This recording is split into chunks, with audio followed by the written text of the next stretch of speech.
way to put it. Yeah. I mean, it varies. There's some variance in where they're at, depending on the outlook that you subscribe to. Yeah. And I have thought to, if I were to do one, and I haven't, I might. I don't know. I never have before, really. Be a There's fun so exercise. many others. Yeah, it's fun. Well, I think it's more fun. You and I we're not critical of anybody that does these. I mean, my goodness, you see some of these, and I've joked before. I'm here for the comments section on some of these. Like, how can you have so and so ahead of so and so? And I'm like, bro, it's January 20 something, man. Like, it's all good. It's all good. We're just talking college football, and it's fun. And, we have a long way to go. We're still 2 months from spring, and there's just a lot of things to discuss. But anyway, we'll get into some of those things for you too. We had some of the odds yesterday. South Carolina, what was it? Plus 4,000 at ESPN Bet, I believe it was, or one of them. I can't remember now which one, to win the national title. And Lenora Sellers plus 2,000 to win the Heisman. And if you're wondering, like, the favorites to win the college football playoff next year, Ohio State at like plus 450. And I think some of the guys were a little bit ahead. Like Cade Klubnik was at like plus 1,500 to win the Heisman, and a few others that were up that way. So Arch Manning was up there. He's got obviously a high profile. We'll touch on all those things for you too. Real quick, let me get to it's not breaking anymore. It happened a few hours ago, but it was announced by the Southeastern Conference that the Carolina LSU women's basketball game scheduled for 8:00 tomorrow night has been moved to 5 p.m. Friday. Obviously we here in the Midlands of South Carolina had a little bit of inclement weather last night, but down in Baton Rouge, down in southern Louisiana, they quite literally had record-breaking winter storms, more snow accumulation, ice, bad, just a lot of things. I mean, they had a bad winter storm down that way. And LSU was scheduled, obviously, to leave today to get to Columbia tomorrow, and travel down that way is just not doable right now. And so LSU could quite literally not get out of Baton Rouge today. So they will be able tomorrow. I think the temperatures climb back up to around 40 degrees tomorrow, and they will be able to get out. Obviously, there are scheduling things for television purposes and whatnot. So that's why the game has been moved to 5:00. Certainly, Elijah, this is not ideal for anyone, but neither is, again, record-breaking in a bad way, a dubious way, storm damage and just storm logistics and things like that. So you never want this to happen. You want to play as scheduled. You want to have game day here. You want that big environment. And I think it'll still be a really solid environment on Friday afternoon. But these things happen, and this is the best that the two schools, the conference and ESPN, could come up with. Yeah, we joked yesterday about it being Snowmageddon here because of its mere existence falling from the sky, but they actually had a Snowmageddon. It snowed a foot, in New Orleans, a place that never gets snow, right? Yeah. I mean, that is. I don't envy that position at all. There'd be no way you'd be able to transport anywhere in that environment, right? So, I mean, that's a pretty reasonable relocation of the game to give them a day to be able to actually fly out safely from Baton Rouge here to Columbia. But, I don't think it's going to have any impact on how big the game is. Look, it's LSU, South Carolina. It's Kim Mulkey versus Dawn Staley. It's all the big games that these two have played over the years, and especially considering what happened last year, how close of a game it was in Baton Rouge, how thrilling of a game it was in the SEC championship game, mixed with the fight that occurred in it as well. And it's the first meeting with these two since then.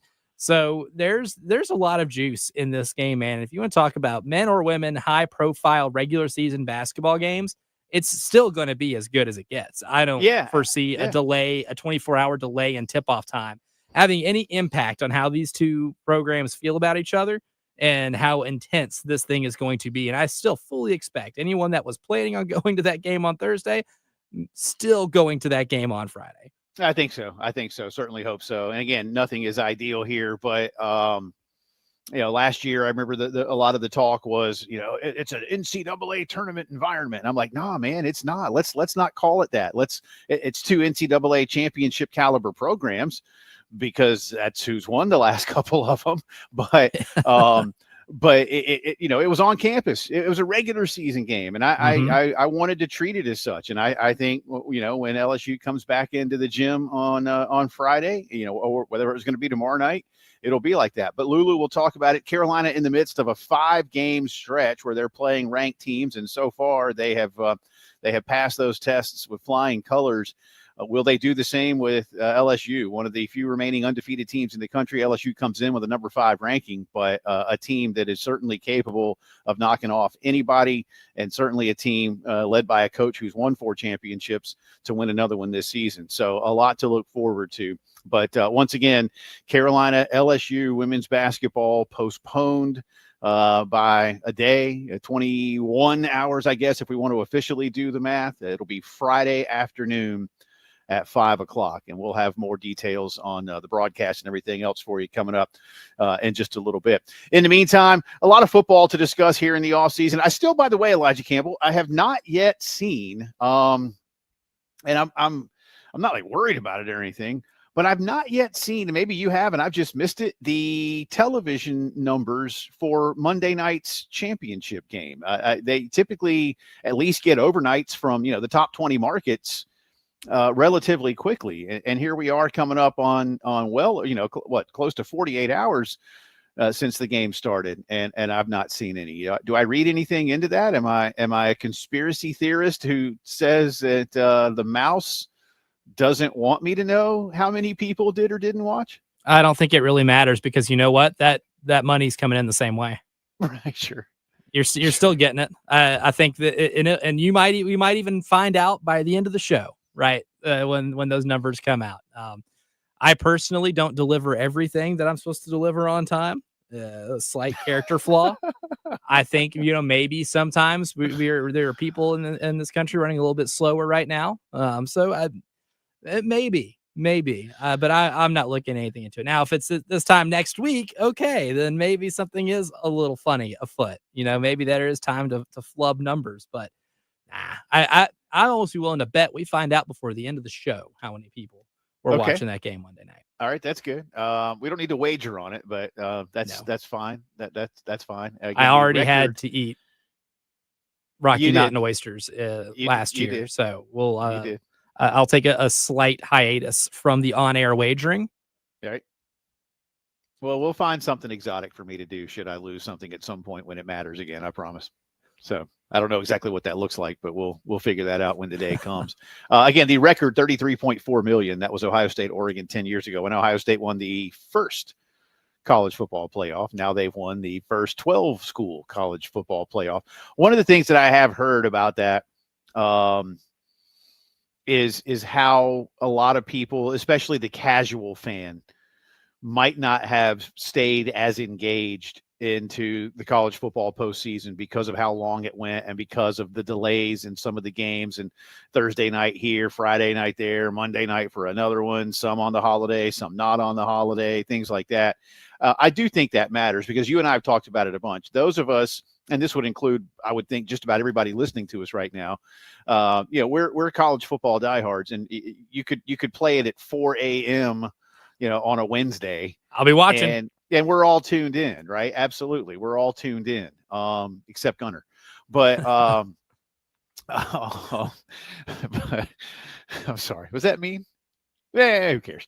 That's funny. Yeah, no, but we would watch, but they don't care about us, and I don't mean that in a bad way. They know we're watching. We're built into the negotiating process.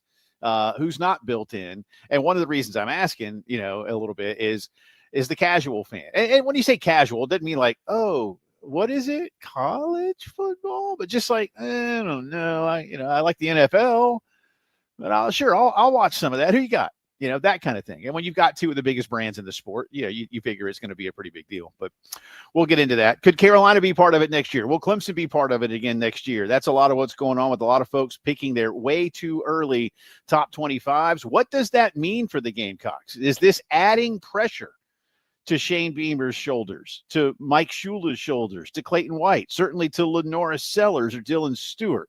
We'll touch on all those things for you through the course of the afternoon. And Elijah and I a little bit later on, so I want you to stay tuned for this, may not at each other, mind you, because I think we feel the same way about this. In fact, I know we do because we've already talked about it. But we may have a little rant when it comes to a major decision that was announced yesterday. It ended fine, but there's part of the process that we got a little bit of an issue with. So there's the tease for that. We'll do it for you coming up in just a bit. Always want you to be a part of the program, 803-404-6100. It's the Wednesday postgame show.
Always love telling you about our great friends at Integrated Media. And, of course, what they're doing with Pro Swing, both in Chapin and a brand new location over on Forest Drive, not too far from where I currently sit. But when it comes to home theater, seriously, nobody better. Big game is coming up here in a few weeks' time. And about a month after that, we've got the big college basketball tournament. For those of you who are big baseball fans, that season starts. Golf season is already underway in some of the big tournaments.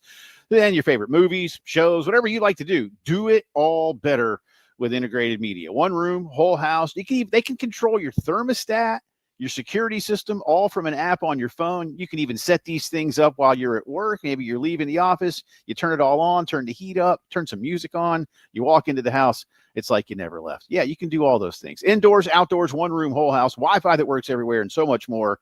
You need to call our good friends at Integrated Media, 803-948-8327. Brighten the new year with Integrated Media.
18 minutes after 3 o'clock, Wednesday afternoon. Welcome back in. Postgame show rolling on. Yours truly, Jay Phillips, working from home one more day, just to make sure. Again, as I said yesterday, that's just one less southern driver on the road when the weather's bad. Although, again, I think it's pretty much okay. Did you have any troubles getting into the office today, Mr. Campbell? Nada.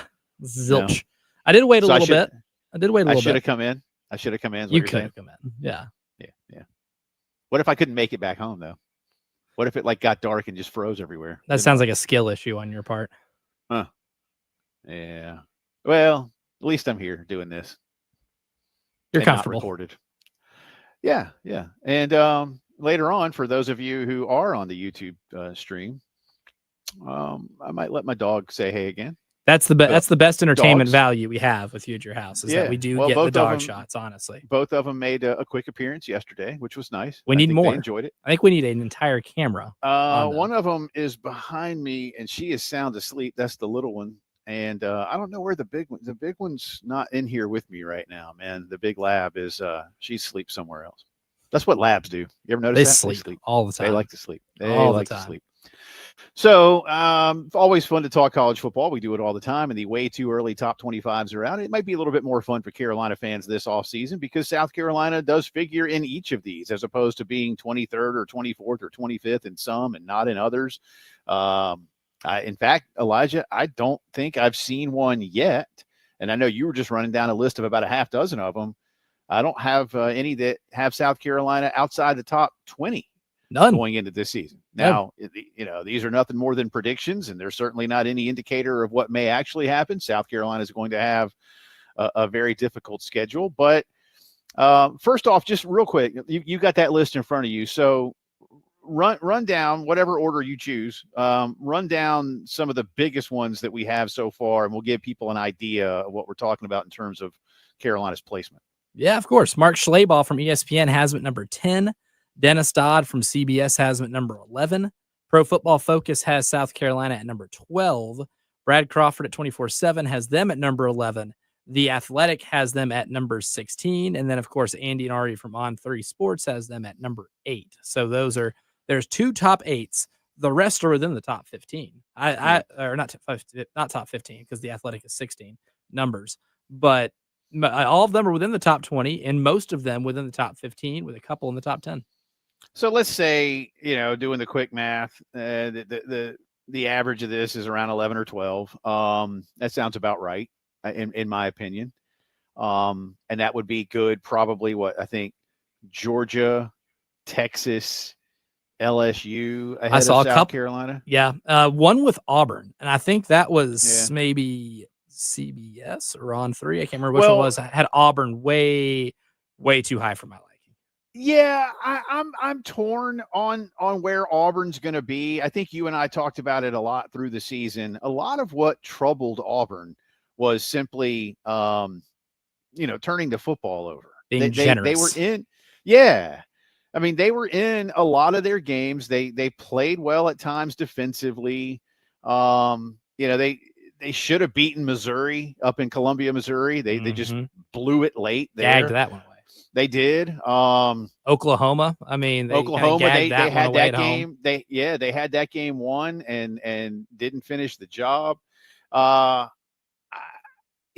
think that Hugh is going to have a better quarterback now that he's gotten Jackson Arnold to come down from Oklahoma and run the offense. And again, just cut they had a lot of interceptions, and I forget the exact number. I don't have it in front of me right this second, but cut them in half. Go from what they had like 10 or 12 interceptions. It seems like last season. I mean, cut that in half, and you get a couple more wins. And Auburn ended up being okay. So I get that, and I think a lot of people just feel that Hugh Freeze is ultimately going to put it together in the SEC and score a bunch of points. But I certainly like what LSU is going to bring back.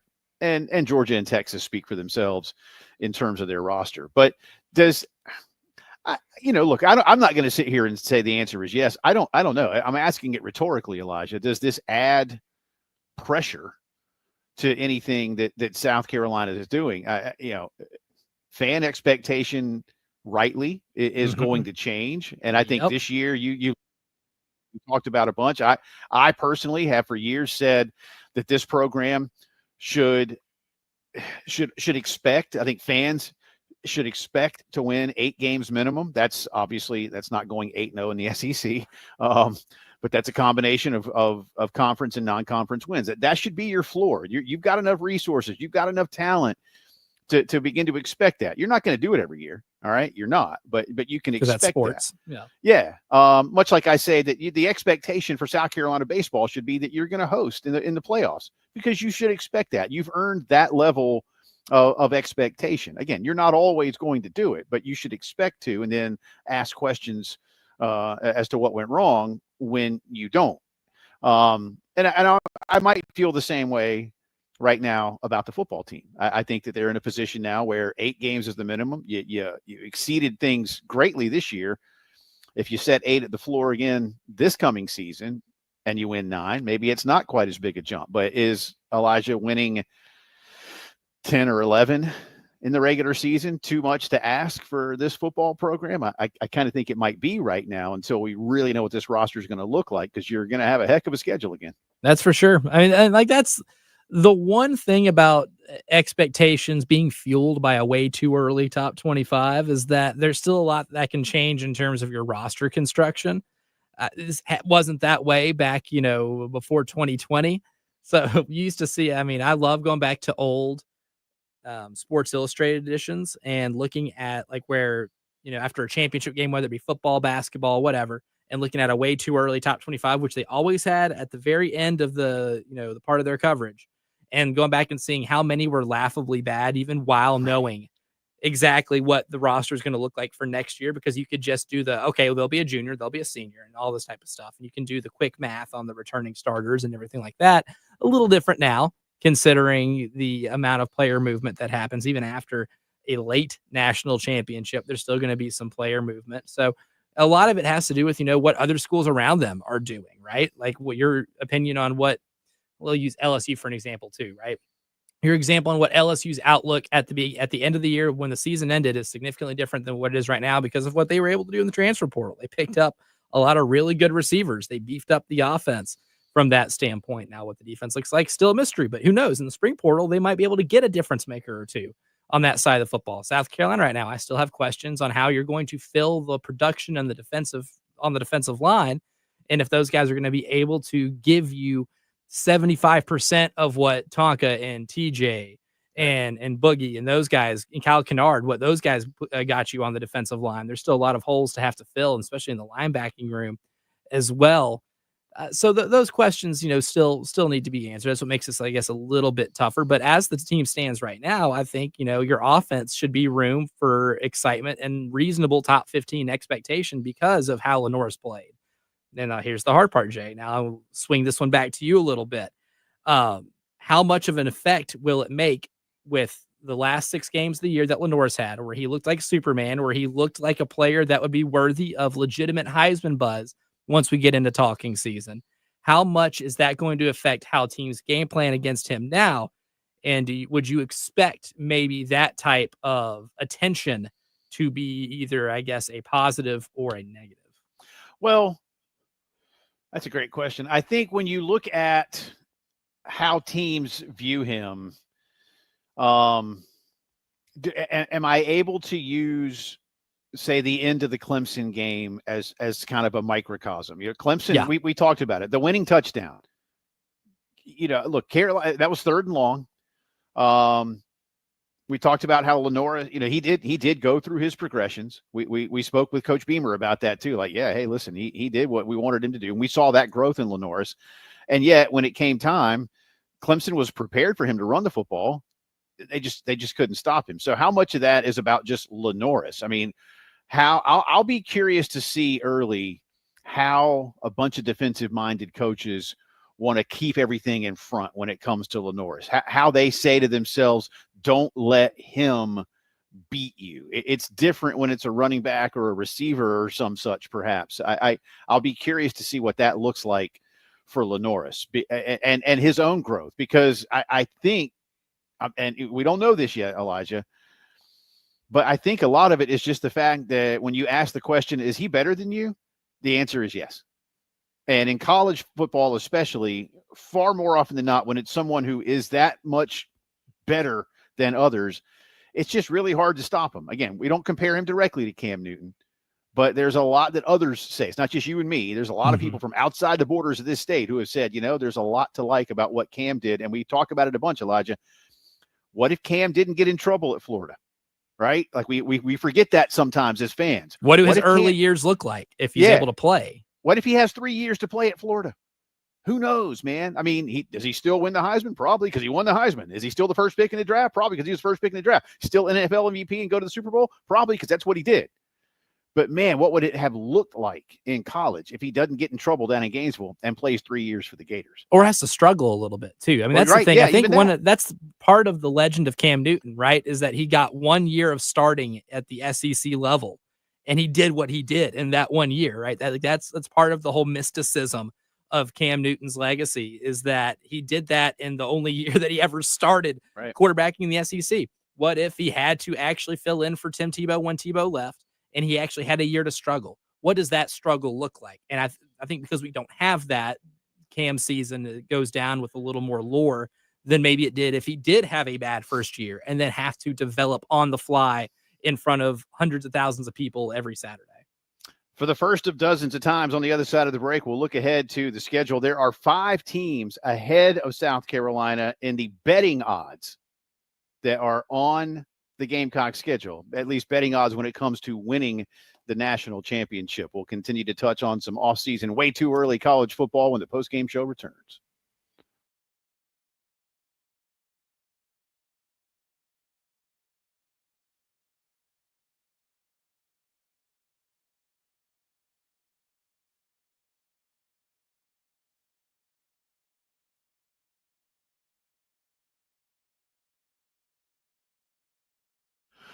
So our good friend Ben Cato actually hit me during the show yesterday, and I think, Elijah Campbell, that Ben Cato may be branching out into the audio-visual world, at least for like home broadcasting. No, I'm kidding. Well, a little bit. I mean, he's like, hey, what do y'all do when you're at home? How does that all work? I was like, same equipment. But anyway, it was fun. I appreciate Ben listening. And he could pull it off. Yeah, he could, so for the little things like that, maybe so. We'll try to talk to Ben about that. I mean, why not?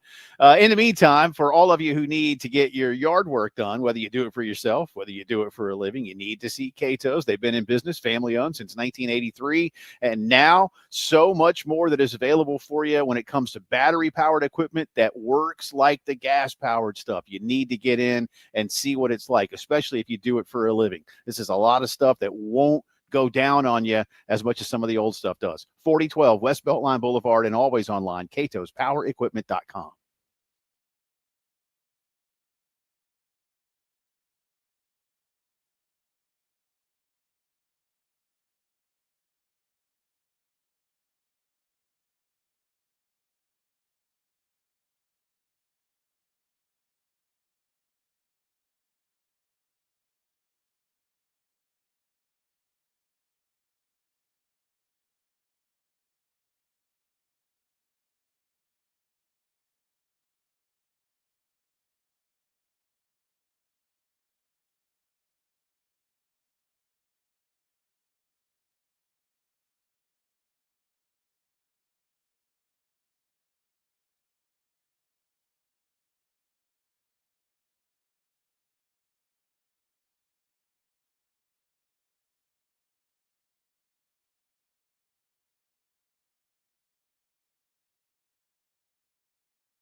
Talking a little off-season football. Yeah, I know the off-season really just began, I guess, around midnight-ish on Monday, as Monday turned to Tuesday. But, hey, it's always football season around here. Welcome back in, Jay and Elijah.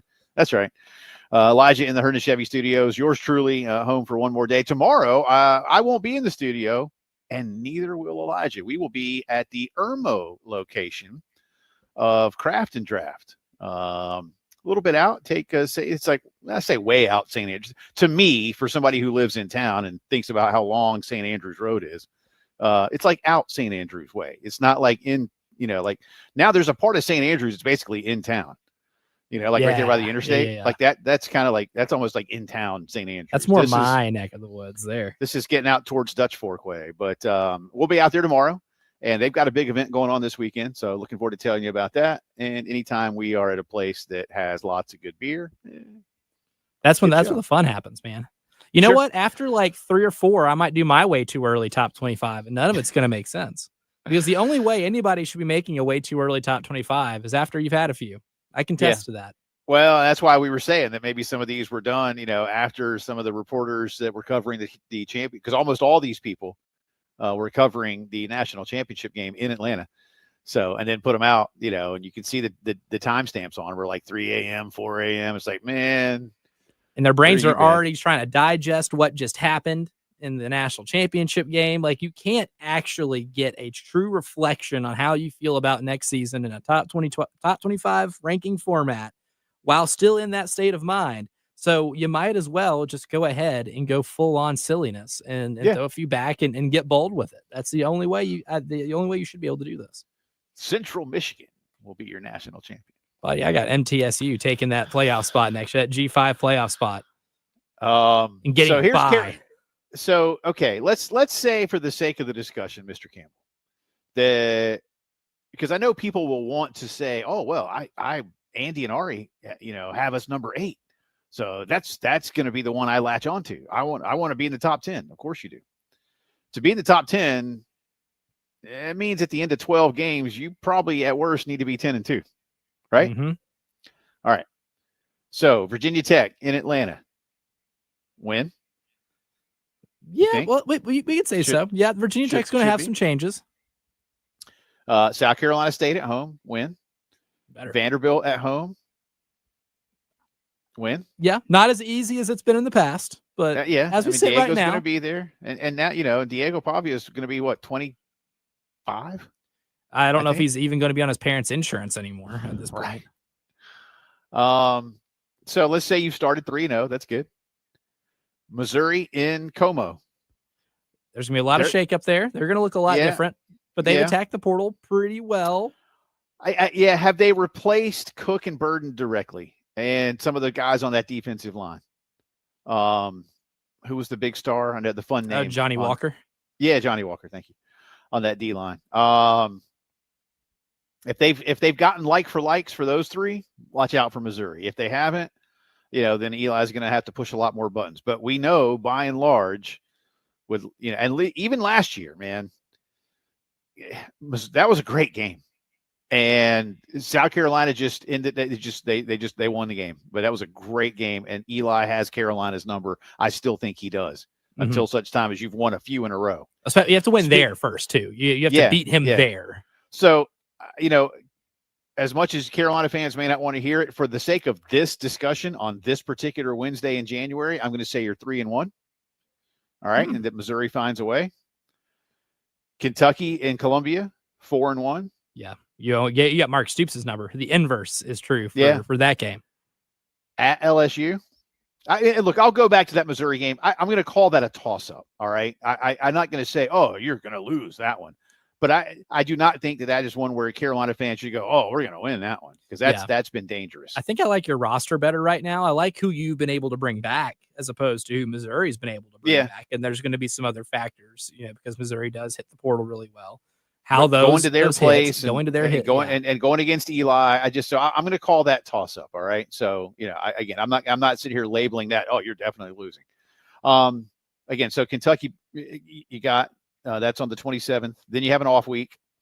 Then you get into October. First game of October is the 11th at Baton Rouge. by then, both of these schools will know what they're about.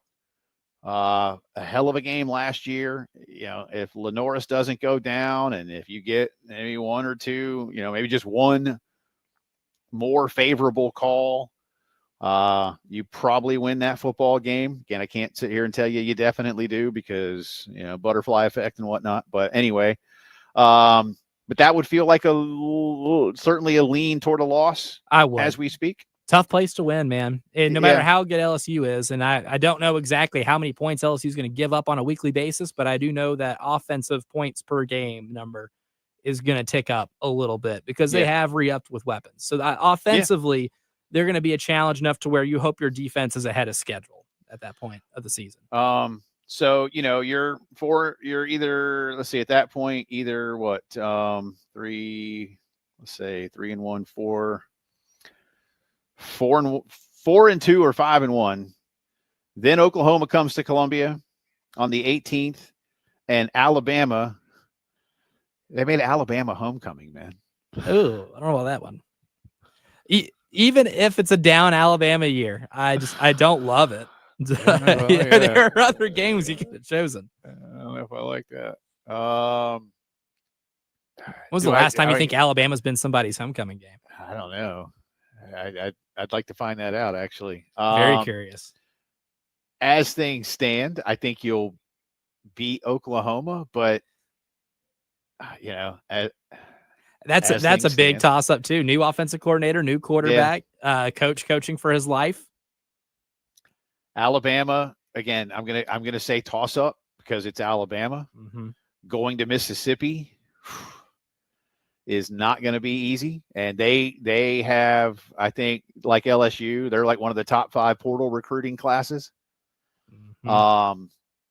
Then you go to A&M. Let's see, I think you have another off day after Mississippi. Yeah, you have another off day after that one. Then you go to College Station, and by that point in the season, I don't know. Hard place to win. And then you host Coastal and Clemson to finish out the year. Does that feel like a roster where you can definitely go 10-2? I don't know about definitely going 10-2. And yet this past season, South Carolina found a way to go 9-3, Elijah. So I get it. You exceeded expectations, and you'll have to do it again. But you've now that bar, that margin is a lot thinner in terms of what you were looking at last year. And I think that's the real difference. Can Carolina do it? Yeah. And if Lenoris really does emerge, if Mazio emerges, if Rasul Faison becomes every single bit of what Rocket Sanders was, if that line where you have a lot of experience up front in front of Lenoris does its job well, I like everything you can be able to do to score more points, because I don't know that you'll be as talented or deep defensively. Mm-mm. But I think a lot of this is going to depend upon what happens in front of Lenoris and how he and Mike Shula really get along. But to finish number 8 in the country, to be the 8th best team in the country going into the postseason, that's a tall order with that schedule, regardless of where these games are played. And you're going to need a stroke of luck. I mean, look, you look at it this year, you had a couple of bad strokes of luck with the turnover late in the Alabama game that cost you a chance to really put your foot on their throat. You had the bad officiating luck against LSU and the field goal luck at the end of the game to miss it. That would have sent it to overtime. That cost you a couple of games at the same time. You benefited from Lady Luck as well. I mean, you got the interception when Old Dominion had a chance to score and take the lead at the beginning of the year. You won a 1-score game against Clemson in thrilling fashion. You won a 1-score game against Missouri in thrilling fashion. There are a couple of things that bounced your way as well as things that bounced against you. And in a lot of these toss-up games that we looked at, I mean, we counted about 3 or 4 games we'd consider to be toss-up games. You're going to need to have a little bit of a, as I joke with some of my friends, that Kansas City Chiefs devil magic to help you through some of it. But that's the thing about looking at the schedule now, even back, here in January, as early as we're looking at it. There are a lot of variables that are going to change between now and then too. But to the point where still, you look at it right now, 10-2 seems daunting. I got minimum of half this schedule as toss-up games. Yeah. Minimum. How good the league is too. Yeah, maybe a couple others. 803-404-6100 if you want to weigh in on this topic. Get into a few other things going on, including an interesting case study between Madison and Miami that could lead to a lot more chaos, as if we need that in college football. You're listening to the Postgame Show.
11 minutes, 4 o'clock on this Wednesday afternoon. Welcome back into the Postgame Show. Jay and Elijah with you. Appreciate you being with us. Lulu Kesson of the Greenville News is going to join us coming up bottom of the 4 o'clock hour. Talk a little Carolina women's hoops, and we'll get Lulu's take on some of these football stories that Elijah and I have been discussing here in the first hour. Let me remind you again, if you have not yet heard, and we'll do this a few times throughout the day, South Carolina LSU women's basketball top 5 matchup tomorrow night in Columbia has now been postponed to Friday afternoon at Colonial Life Arena. Again, winter weather hit all of the South very hard, but especially hit Louisiana, Mississippi, some of those areas really hard. Baton Rouge, record-setting snowfalls, lots of ice, lots of people with out power, and the fact of the matter is LSU was not able to get out of Baton Rouge today for travel purposes. As most of you know, teams traveled the day prior and then go ahead and get to their town that they're playing in. And LSU simply couldn't get out of Baton Rouge. And so LSU, Carolina, the SEC, and ESPN all got together and moved the game to Friday afternoon. So your tickets will still be honored and everything else. It's all the same otherwise. And again, we know it's not ideal. Everybody knows it's not ideal. Neither are giant winter storms that shut down cities of 1 million people. But that's what happened to Baton Rouge, and that's what happened to across New Orleans and much of that, a lot of people in Texas, again, Mississippi. It's just a huge storm that hit, and all of you know it. Again, here in Columbia, we got pretty lucky, and even people north of us didn't really get much of anything other than a lot of cold weather. So LSU not able to travel today, and since they couldn't, the game postponed by, what do we say, 21 hours? 21 hours. Yeah, you did the math. 21 hours. There you go. And I'm going to trust your math as opposed to mine. Well, see, they were going to play at 8, and now they'll play at 5. That's 21 hours. Look at you. Look at that's my University of South Carolina 1 math class, man. That's all I had to take. 1. Got rid of that puppy quick. So I don't like math. I don't like math.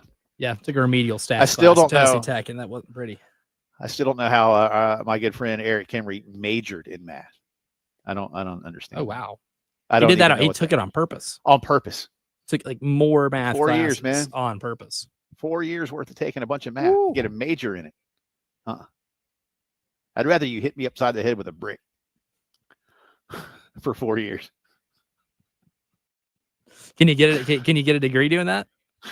I don't know, but if I can, I would rather take That's that. Hitting myself with a brick is basically my head how would I would hurt describe just my as first badly, stint in man. college. Actually, my head would hurt just as badly from having to think. Yeah. Well, just do math. I don't mind thinking. I like to think. I like logic. I like to read. I like to think. I like to discuss. I got no problem with massaging my brain, or as the great Hercule Poirot would say, yes, I'm a mystery reader, exercising the little gray cells. I don't mind all that, Elijah, but I do mind math. It's the hard stuff. Yeah. All right. I don't have a lot of time to get into this here, so I'll try to give you the quick Cliff Notes version, but by now, many of you have heard the name Xavier Lucas. He was a Wisconsin defensive back. He's from Pompano Beach. Played as a freshman last year at Wisconsin, did not enter the transfer portal, just basically left the University of Wisconsin and then enrolled at the University of Miami. He wanted to go back home more than anything else. Wisconsin says, nah, man, you signed a multi-season NIL agreement, and we think Miami tampered with you. And so now I don't know exactly where this is. Elijah, you and I had some kind of fun with this, and it's a serious topic, so I'm not trying to say we were making fun of it, but I was like, Wisconsin is trying to call this kid an employee without calling him an employee so they can sue for damages like an employer would if an employee quits, but the kid's not an employee. So I confused everybody on purpose because that's kind of what it feels like. Yeah. Well, this is when words really matter the most, right? And like the language and all of this matters the most. Like if you are an employee, things are a little different, and things are collectively bargained. It becomes a little different. You're more legally accountable to what you sign. I don't think, and that's the issue these schools have right now. Anything you make a kid sign isn't exactly enforceable. right? Because they're not employees. That's the hard part. Yeah. Yeah, they're not employees at the end of the day. Now if they you make them say sign an employment agreement, then that's a little different. But this Wisconsin says it absolutely is enforceable. If this ends up in court, we shall see.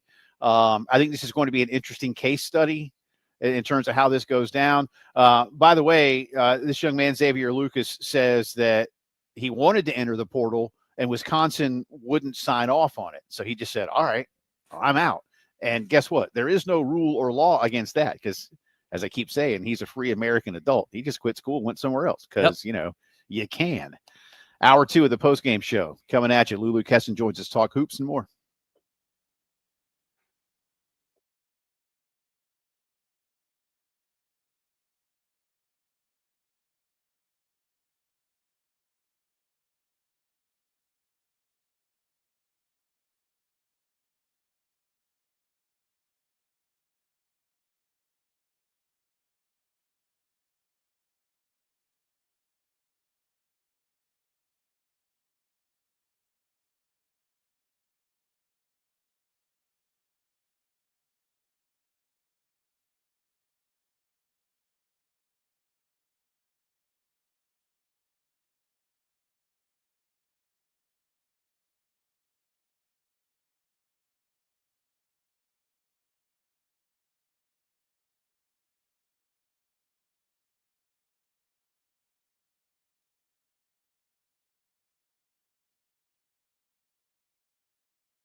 4:00 on this Wednesday afternoon. Welcome back in. Second hour of the Postgame Show coming at you. Jay Phillips working from home one more day just to make sure everything's pretty good, though. I'm sure now of that. But hey, I'm here anyway.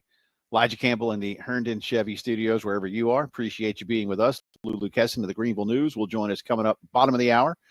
She'll have the latest on what's going on around Carolina women's basketball, and we'll get her take on some of the way too early top 25 projections that all see South Carolina as having a very successful 2025 football campaign. Elijah and I just went over the schedule and counted at least a half dozen toss-ups, man. Mm-hmm. Clemson, A&M, Bama, Missouri. Oklahoma, Missouri. Is LSU or LSU and Ole Miss toss-ups? I mean, I think people are going to look at those and go, well, I got you favored to lose that game. And when I say folks, those outside these borders. But again, one poll has them in the top 10. And if you're going to finish in the top 10 before the playoffs, you're probably going to have to be at best 10-2, Elijah Campbell. And I'm not saying Carolina can't. In fact, I believe they can. You went 9-3. I think, I mean, and the ability's there. Yeah. I mean, you went 9-3 and you lost to Bama and LSU by a combined 5 points. Mm-hmm. So, now does that mean you were that close to 11-1? If you want to look at it that way, yes. If you don't, and you have more, again, as we like to say, the look at the butterfly effect and what that might mean, then it's a different story. But nevertheless, you went 9-3 in the regular season, and you lost your bowl game by 4 points. And you probably shouldn't have lost that game, but that's a topic for another day, sir. But we'll touch on those things for you coming up with Lulu in just a little bit. Once again, and as I said, we'll be repeating this throughout the afternoon. So if you've been with us for a while and you've heard it, just bear with me. But for those who have just tuned in and you didn't hear the news from earlier today, tomorrow night, scheduled top 5 matchup between Carolina and LSU in women's basketball. It's become one of the premier games on the college basketball calendar. Has been postponed until Friday afternoon at 5 p.m. So was going to be tomorrow night at 8, will now be Friday at 5. And this is because of the really bad winter weather that hit Louisiana, Texas, Mississippi, Baton Rouge. As Elijah said, I think they got close to a foot of snow in some spots down that way where it hardly ever snows ever.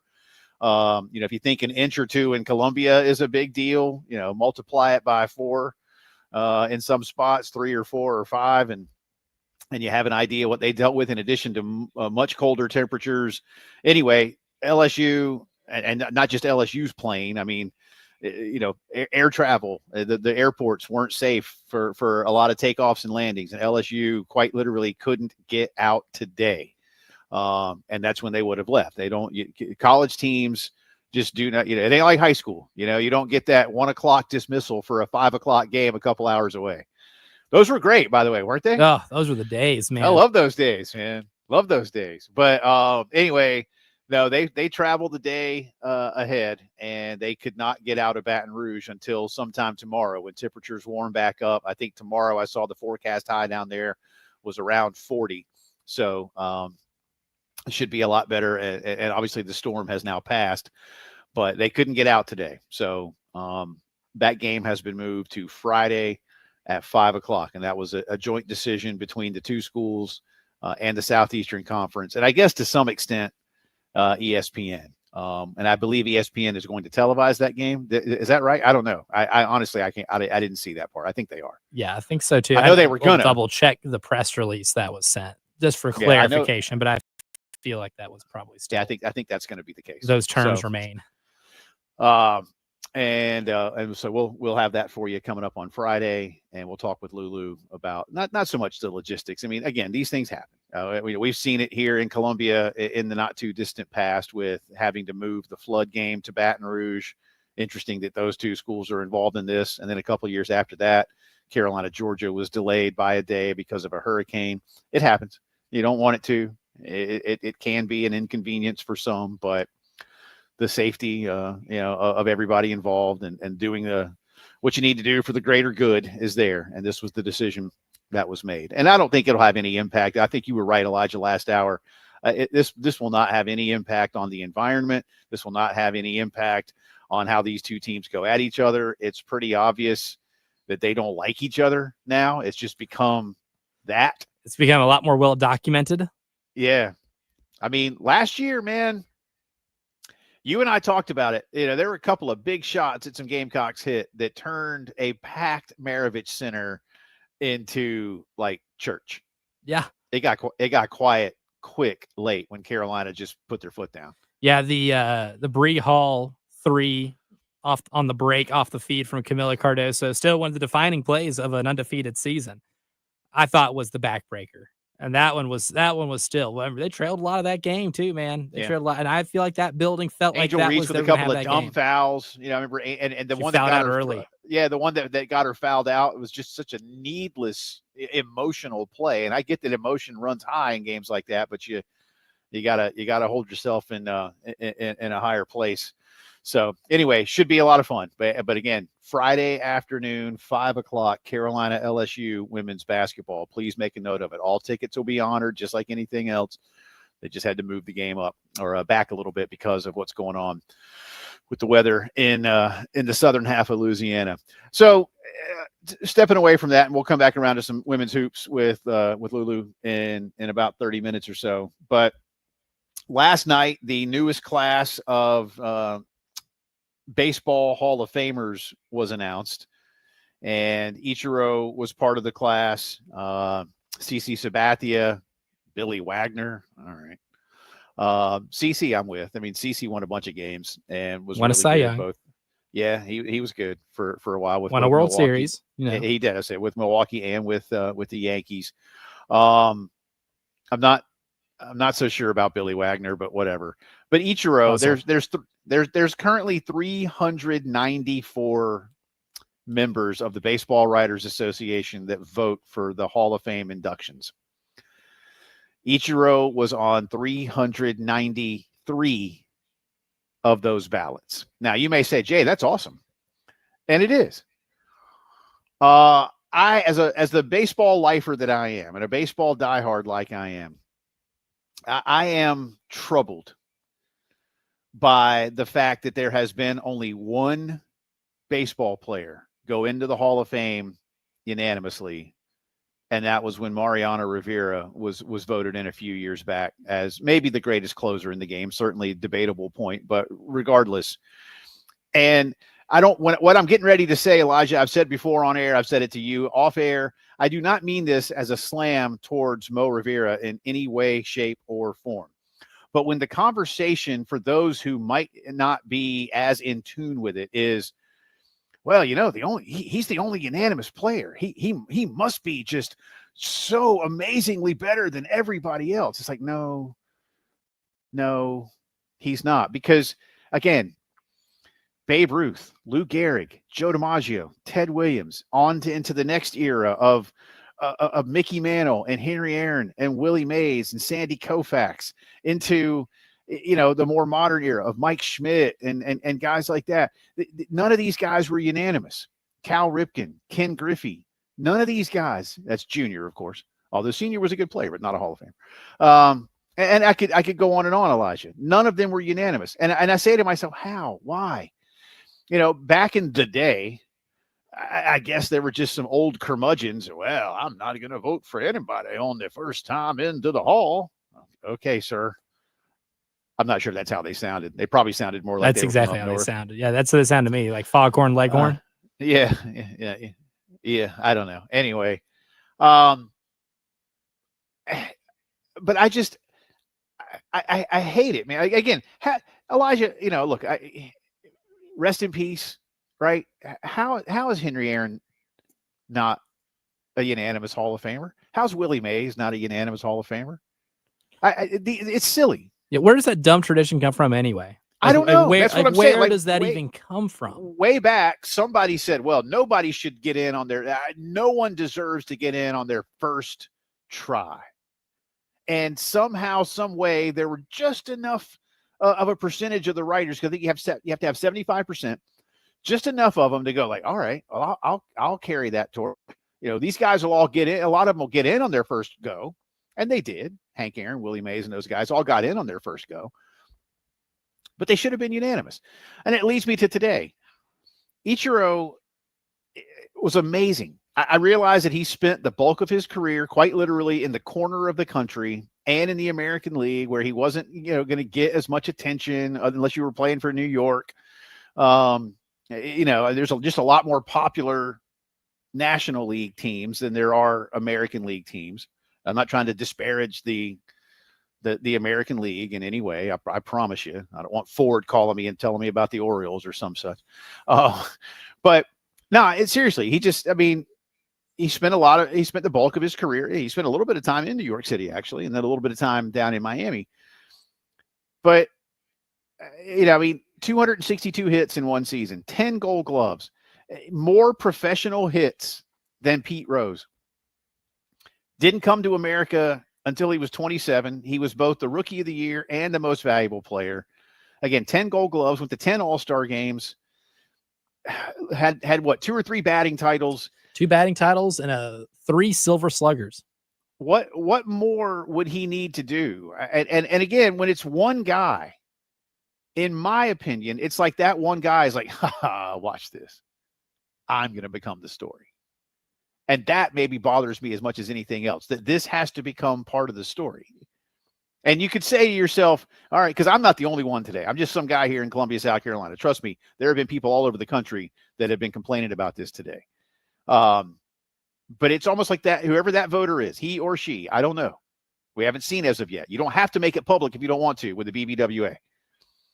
But they intentionally became part of the story, Elijah, and that bothers me. That's annoying. It's incredibly annoying. And because there's no justification to not vote for Ichiro, especially when, look, Billy Wagner is one of the best closers of my lifetime. I totally understand and appreciate what he did for the franchises he did it for. I understand exactly how good he was, because it's really hard to have a career whip under one. I understand how awesome of a feat that is. But the fact that he probably got that vote instead of Ichiro, right, is still, there's no good reason for it. There's zero good reason to not vote Ichiro in the first ballot Hall of Fame, given the players that are on this list. He's the best hitter of our lifetime. Yeah. And I would say probably the best pure hitter in terms of hit the ball, get on base in the history of the sport. And if he came to America the same age a lot of Japanese players come to America today, he would be the hit king. The fact that he did all this in the time that he did and played as late into his age as he did, I believe his last year in Seattle, he was 45. Yeah. When he played his last game in Major League Baseball. Imagine what happens if he comes to America at 22. That's going to be one of my favorite what ifs in the history of baseball. And the fact that some people will follow a tradition of not voting for a player because they can't be unanimous in the first try is just silly. And at that point, you ruin the experiment that the Hall of Fame is supposed to be. You ruin the whole experiment by that. And it will always irk me that the only player that ever is unanimous is a closer as well, which I do believe is the most overrated position in all of sports. I'll say that one with my chest. That's the most overrated position in the history of sports: baseball, basketball, hockey.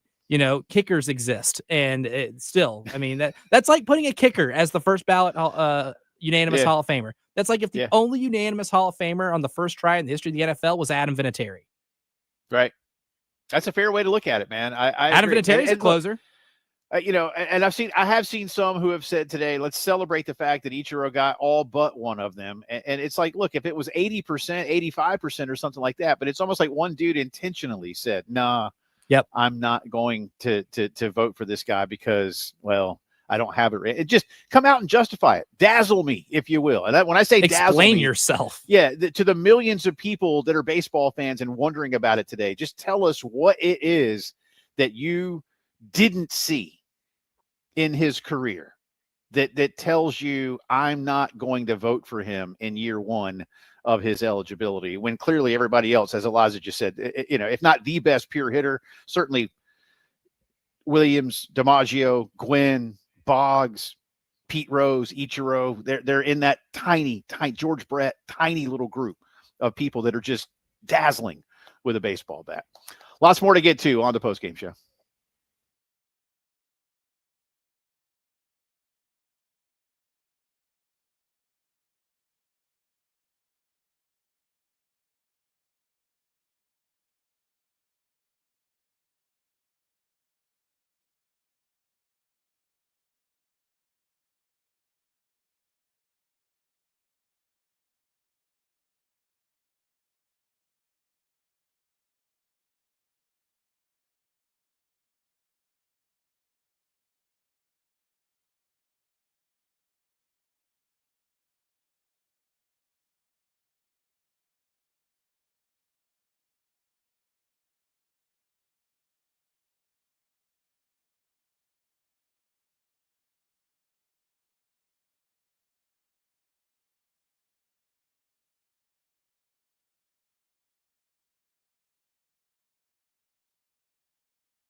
No better place than Palmetto Citizens Federal Credit Union to finance your next vehicle. If a new set of wheels is in the cards here in 2025, check with Palmetto Citizens after you've done all your shopping. They offer the same low rates on all new to 21 models. They've got some great options for older vehicles. Maybe an older vehicle for that first-time driver is something that you need.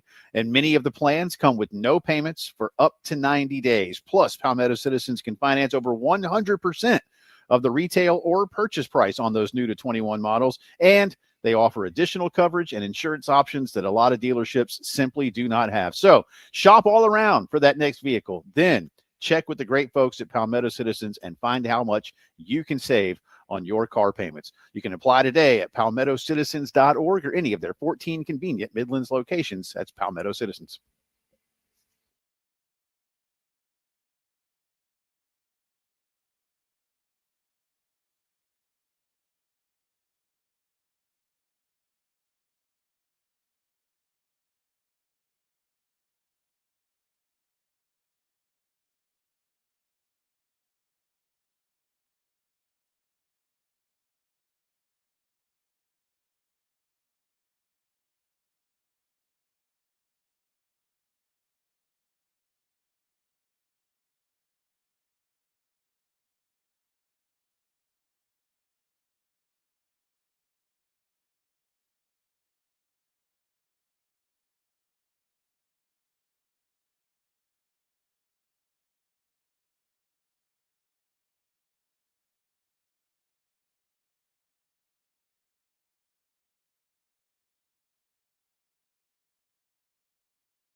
20 minutes after 4 o'clock on this Wednesday. Welcome back into the Postgame Show. Jay and Elijah with you. Lulu Keston of the Greenville News on the Gamecock Beat will join us coming up in a bit.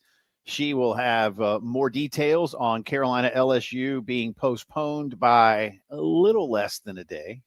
Again, we've done the math. It took us a while to get to it, but we figured 21-hour delay. Right? Yeah, I think that's what we settled on. I think that's correct. So there you go. So there's that. And we'll get Lulu's take on these way too early top 25s, almost all of which that Elijah and I have found have South Carolina, let's just say in the top 16, but most of them are top 15. There's one right on the outside. Everything else is like 11, 12, 10. One's got them number 8.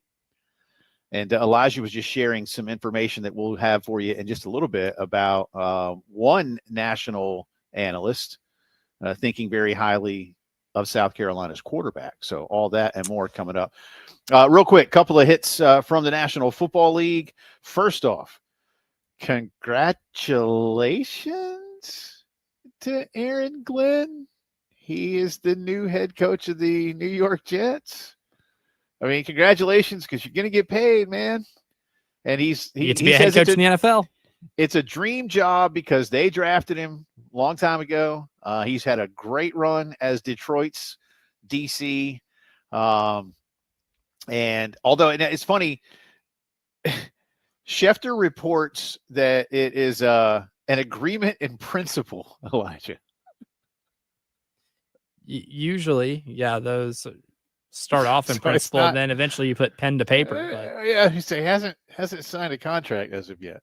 Apparently, Bill Belichick's agreement to coach North Carolina is in principle too. Yeah, apparently. But they went ahead and hired him before hiring a general manager. But no, in all seriousness, I'd like to see somebody keep the Jets relevant for more than a little bit of time. Again, I suppose that they've only, I don't know, Rex Ryan had what, 2 AFC title game appearances, right? With Mark Sanchez as a starting quarterback. Yeah, and that's been about it. And then they had a couple of good years in the late 70s, early 80s. And yes, Joe Namath won the Super Bowl, when Nixon was still president. I think Nixon was president. Might have still been LBJ. I can't remember. That'd been what, 71? Now it's like 69, I think. Yeah, so 69 right. Super Bowl. So right around when the no pun intended handoff from LBJ to Nixon took place. I think that's when it was. I was not alive, Elijah Campbell. I definitely was not. And I know I am older than you are by a couple years. But I'm not supposed to call myself old anymore because of one of our listeners' dads who met us at Columbia Craft and didn't like the fact that I called myself old in a self-deprecating kind of way. He didn't care for that and has instructed me to not do that anymore. And so I'm not. Because then you were calling him old by proxy. Yeah, I think that's what it was. What it was, because he was definitely, a couple years older than me. And I was like, all right, hey, I got you, man. I got you. I'm on your side. Speaking of general managers in the National Football League, the Jacksonville Jaguars, who, like the New York Jets, are typically a symbol of futility in the National Football League. A punchline. Have fired Trent Baalke as their general manager. Said Shad Khan, the owner, in a statement, quote, "Following several discussions with Trent this week, we both arrived at the conclusion that it is in our mutual best interests to respectfully separate effective immediately. Trent leaves us with my deepest appreciation for his efforts over the past 5 seasons. Ethan Waugh will serve as interim general manager and play an important role with others as we continue the process of interviewing candidates to serve as our new head coach. I am deeply committed to building a winner here in Jacksonville and look forward to introducing a new head coach who will make that happen for our players and fans alike." Elijah Campbell, do you believe Mr. Khan when he says he's committed to building a winner in Jacksonville? If you were that committed to building a winner in Jacksonville, you probably wouldn't have waited until late January to fire your GM, especially when you're in the middle of a coaching search. And usually a general manager has a say and a hand in who the next coach will be, because they have to work with that person pretty closely to build a roster that coach can work with. And serious to do question this right now was pretty dumb. How how deep a discussion do you believe Shad Khan had with fellow owners, maybe the commissioner, but the commissioner's not powerless in this, but how deep a discussion do you think he had about his franchise becoming the London Jaguars? I'm sure that discussion's been had. I don't know how deep it's gone because if you think about it, the travel logistics are insane, right? Like it's pretty absurd. You'd have to play like 6-game homestands, right? I mean, how many times do you expect them to fly to and from Europe, to America to play an entire schedule? That would just be I illogical. don't know, man. You get on like Emirates or That's one expensive. of those airlines, like a floating hotel or a flying hotel, man. Now, if we ever, reach advances in technology that allow us to teleport from place to place, sure, absolutely. Then I Aren't they think working Roger on a Goodell new like Concorde? would do that. Aren't they working on something like that? Hell Like if a I new know. supersonic jet? Do they still have any Concords left? Hell if I know. You should get on that. They have New York Jets, but they haven't been very competent in the Yeah, they're last not 20 any years, good, as we man. discussed. Would you fly the New York Jets across the Atlantic Ocean? No, you would not. No, because I like my life, and I know that it would not function properly. Even if I was if I were to be a trained pilot, would not function properly. That's not what they do. The New York Jets don't function properly. They have not. So with the Jets hiring Aaron Glenn today, that leaves your New Orleans Saints, the Las Vegas Raiders, the Jacksonville Jaguars, and my wife's Dallas Cowboys as the teams that are still looking for a head coach. Who gets the next head coach? I think that will be maybe New Orleans. I think he'll probably end up being Mike McCarthy. Do you want that as a Saints fan? Honestly, I've talked myself into kind of liking it. I mean, the guy's got you pair his track record with Mike Tomlin and do a blind resume. Were you drunk when you were talking to yourself? Well, that happens a lot, but so that wouldn't be infrequent. But at the same time, you look at Mike McCarthy's track record, gets the playoffs a lot, and I am just dying. I like Mike McCarthy. I am dying for them to get to the playoffs. Get back in there, please. Like compete for a playoff spot. That's all I'm asking. I tell you, if I'm Jacksonville, I got to take a hard look at Mike McCarthy too, because he's good with quarterbacks, man. And they've got a quarterback. Your Saints don't have you've got a quarterback, but you don't have a great one right now. Yeah. So you have the barometer for whether or not you move on or not. The unfortunate predicament I'm in is I've created the Derek Carr rule to evaluate whether or not your quarterback is your future or not. And unfortunately, explain it again, because it's a great benchmark. So hit it again. If you have a rookie quarterback that's about to have their deal expire, or maybe even a veteran quarterback that's about to have their deal expire, you want to weigh whether or not you sign that quarterback to the market value quarterback money and long-term contract that you're going to have to do. Ask yourself this question: is our quarterback better or worse than Derek Carr? If the answer is better, you might as well go ahead and sign him, because the risk of drafting a quarterback, especially if you're later in the first round, the miss percentage on that is pretty high. So you might as well go ahead and sign that quarterback you have. That puts them probably in the upper half of the NFL. If your quarterback is worse than Derek Carr, if that's the answer you give, then you should go ahead and move on and try to get one in the draft or in free agency. If your quarterback is Derek Carr, I got nothing for you. And that's where I'm at. And yours currently is. Lulu Kesson on the other side of the break on the Gamecock beat for the Greenville News. We'll get her take on what's going on around Carolina women's basketball. A big stretch of games against ranked opponents. Carolina doing well so far. Another one coming up with LSU this week. And we'll get her take as well on some of the things going on with Gamecock football in the offseason. You're listening to the Postgame Show.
From the WIS Traffic Studios, I'm Elijah Campbell with a plethora of accidents to get to you this afternoon, starting with one on Highway 302 near Bushbury Road, I-26 eastbound between exit 119 and 125. An object on the roads creating a traffic backup on 77 northbound at Forest Drive near exit 12. We have accident on Old Charleston Road near Juniper Springs Road, Old Farm Road at US 1, Pond Branch Road near Elbert Taylor Road and Paxton Pond Road, and lastly, one on Rawl Road near Old Farm Road.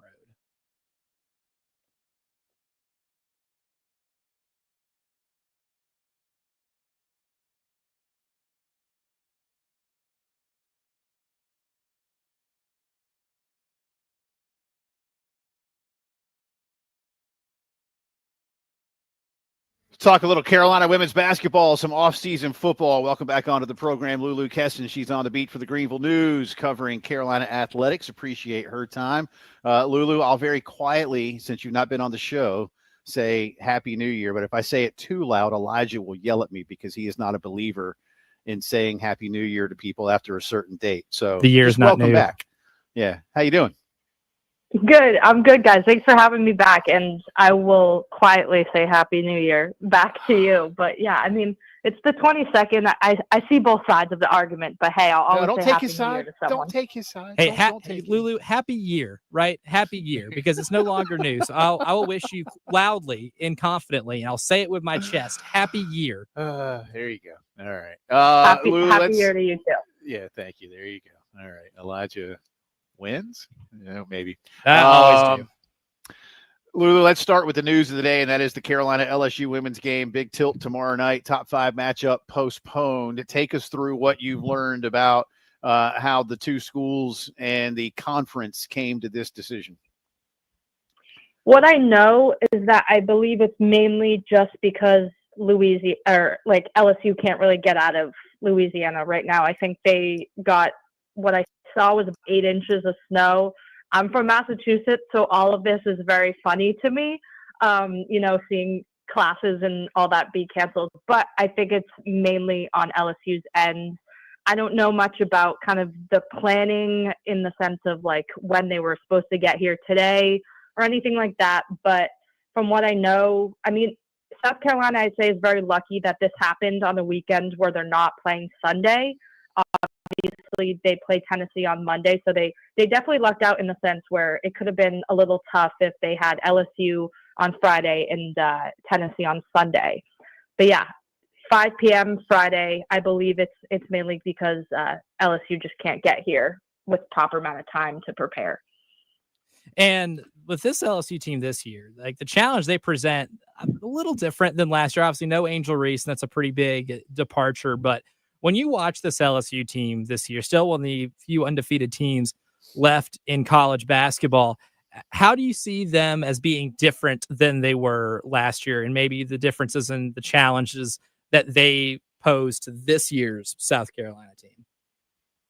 What really sticks out to me is first what you said. Obviously, this isn't about Reese versus Cardoso, which was the huge storyline last year.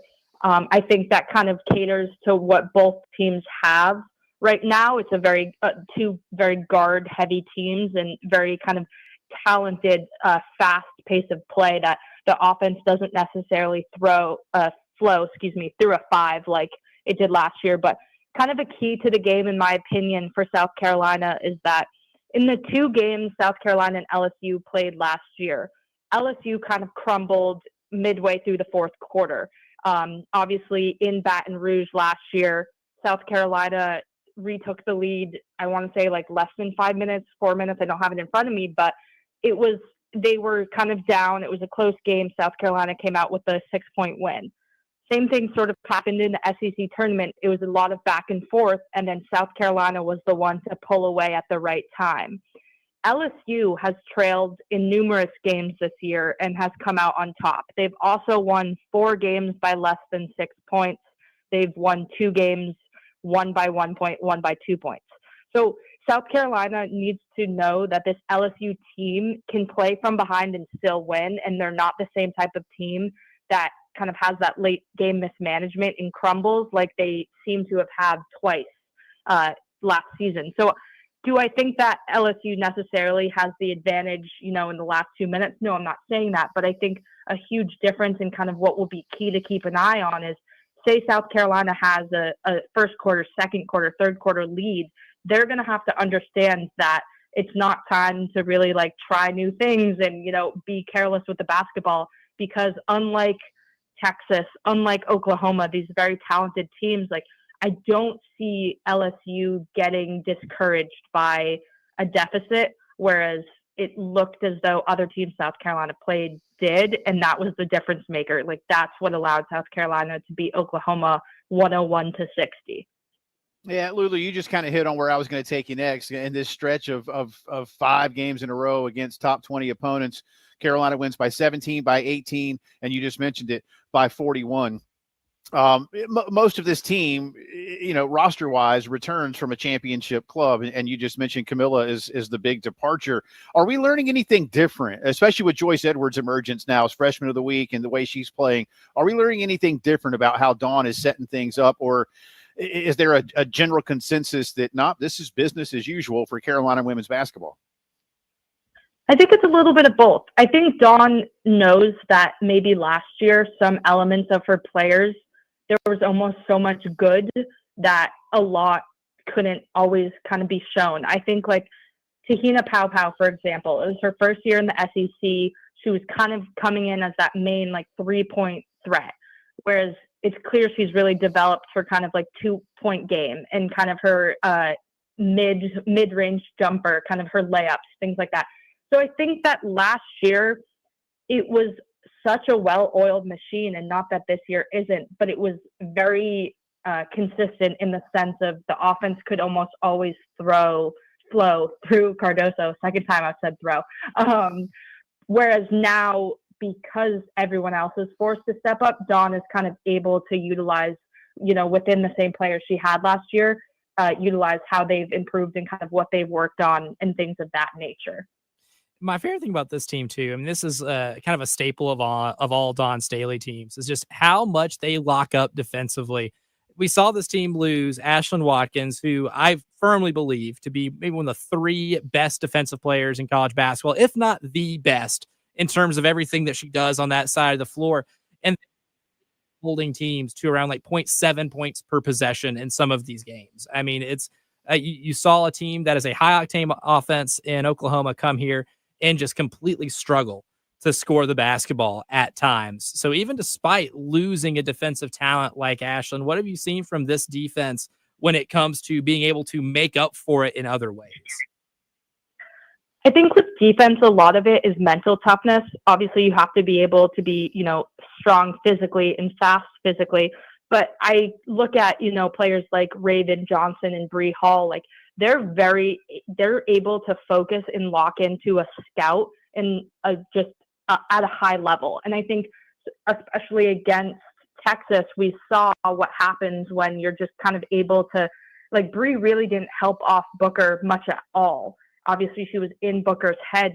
I mean, Madison Booker was missing bunnies. I think defensively, a lot of what everyone's kind of been able to do on the glass as a whole is huge without Ashlyn. But I think individually, what's been able to kind of not have this drop off is because Dawn has guards like Raven and honestly Tessa off the bench and Bree, who just lock into a scout, into a plan, and kind of know how to take care of things, individually. And then that obviously impacts how everything kind of flows on defense as a whole.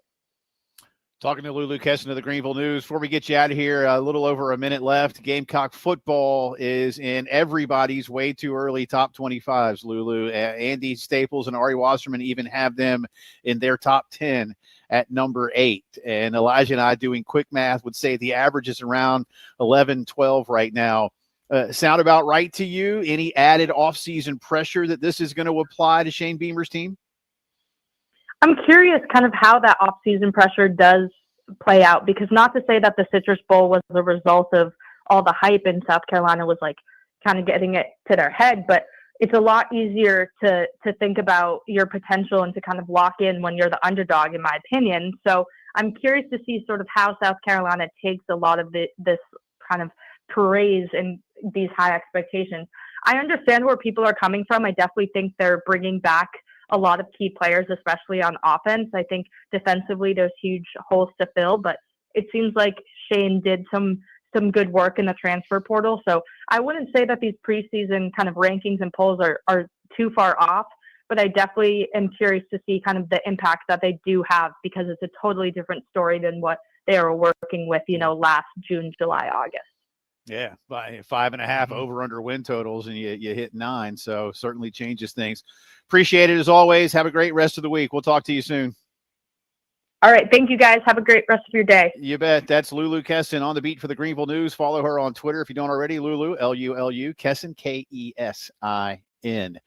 Speaking of Gamecock football, Elijah has some interesting notes on Lenora Sellers, and that'll come up on the other side of the break.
All right, welcome back in. 11 minutes in front of 5 o'clock here on a Wednesday afternoon. Jay Phillips and Elijah Campbell with you. Thanks again to Lulu Kesson for joining us.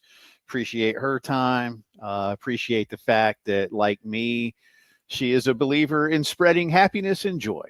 In direct relation to Elijah Campbell, who doesn't really care how you feel about anything. Lulu is a fan of spreading happiness and joy accurately. So as am I. I'm one to spread happiness and joy, but I do so accurately, right? Like if I gave, if I gave you a gift, Jay Phillips, on January 1st and it's January 22nd, it's been 22 days later. It's no longer a new gift that I gave you. It's just a gift. It's a gift that I gave you in the past. It is no longer new. You're 3 weeks into having that gift. All right. Happy year to all of you. I will wish you guys happy years. Come here. All 12 months. Oh, especially your dog. Yes. Oh, yeah, hello. My lab wants to make an appearance on the show. This is good. The fun part of working from home. Good. More appearances. She is. You got to look over this way though, so people can see you. She's like, I want to lick your face instead. If you're watching on the YouTube channel, you can see this one. She's good. She's been asleep. You can tell. She's a pretty lady. That's good. Yeah, she is. She's a good one. All right. You have some interesting news from our buddy JD Piquel on not just Lenoris, but others at his position in the coming football season. Yeah, more like his thoughts. We've been talking about the expectation level for this team now, in terms of people's way too early top 25s, which kind of inspires me. I want to do my own way too early top 25 and a way too late top 25. See how accurate I am with the way too late one. Yeah, right. We'll see if I'm accurate or not, which I'll just rip off the AP. But JD Piquel tweeted this afternoon, about 42 minutes ago. He says, my top 10 returning starting quarterbacks in college football. And then in parentheses, go from 10 to 1. Go from 10 to 1. That's more fun. In parentheses, he says, does not have to be a quarterback returning to their previous school. So this is his list of top 10 quarterbacks in all of college football going into the year of our Lord 2025. All right. At number 10, SMU's Kevin Jennings. Okay. At number 9, a man with a great transfer portal last name, Nico Iamaleava, spelt Iamaleava, from Tennessee. Number 8, the guy with an even better transfer portal last name, Sam Levitt, almost looks like it's spelt Leave It, from Arizona State. Number 7, DJ Lagway from Florida. Number 6, John Mateer, formerly of Washington State, will be quarterbacking Oklahoma next year. Right. Number 5, Drew Aller in year number 10 at Penn State. Yeah. Even though I know it's only year 9, man. I think it's only year 9. I think I don't think it's 10. If you're a quarterback at Penn State, it feels like you've been there for 10 years. Sean Clifford, I felt like was there for a decade. Trace McSorley, I felt like was there for a decade. Even though Drew Aller's only been the starter for like 2 years, it feels like he's been there for a decade because he's quarterback at Penn State. That's fair. I call it the Perry Ellis effect. Kansas basketball is the same way. Number 4, new Miami quarterback Carson Beck, formerly of Georgia. Yeah. Number 3, Cade Klubnik at Clemson. Number 2, Garrett Nussmeier at LSU. And JD Piquel's number 1 quarterback in college football going into 2025, you guessed it, Lenoris Sellers. Wow. High praise. High praise. The hype machine is not even slowly, catching steam and picking up speed. This thing went 0 to 60 really fast. It did, man. And again, from the Alabama game forward, yes, I know South Carolina lost the Alabama game. And yes, I know Lenoris threw that 2-pointer into row Z of the stands. Not really. Yes, I know he had a bad turnover in that game, but he played well in that game too, in a lot of stretches. And then they didn't lose again until the bowl game. It's there for him. And you and I remember last year, you and I were doing a show over at the Beer Keller. Remember that? Yep. And it was the day we were talking, and I forget now, forgive me, I forget the On3 national analyst, it wasn't JD, that talked about, hey, Lenoris could be a dark horse Heisman candidate. We think he's that good. We evaluated him like this coming out of high school, and we're really high on him. And who knows, Elijah, maybe he is more deeply in the conversation if he doesn't get hurt against LSU, and if he plays against Akron and plays better against Mississippi. Who knows? I'm not here to revise history, but This doesn't surprise me. Is he the best quarterback coming back in America? Obviously, tons of room for debate. But is it right to have him in the conversation? Yeah, he's earned that. Yeah, oh, absolutely. Especially with the way that he won this team games in multiple different ways last year. It was with his arm against Missouri, where he throws for over 300 yards and marches you down the field when you need a touchdown to win that game.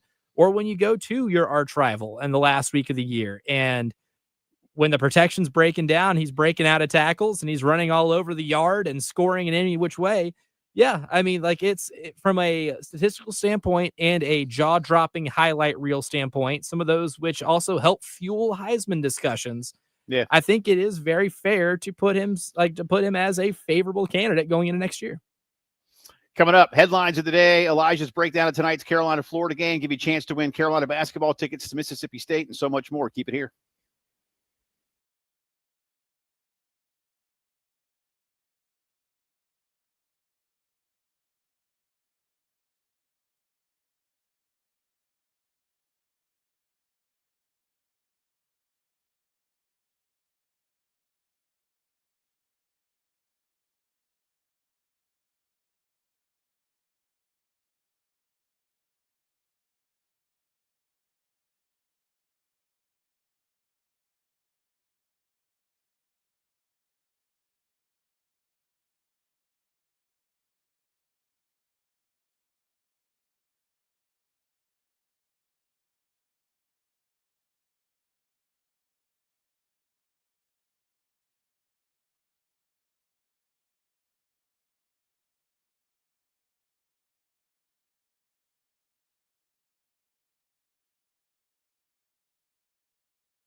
From the WIS Traffic Studios, I'm Elijah Campbell with a few accidents to get to you that are causing some issues on the roadways, starting with an accident on Bowen Street between Bookman Road and Inglewood Road.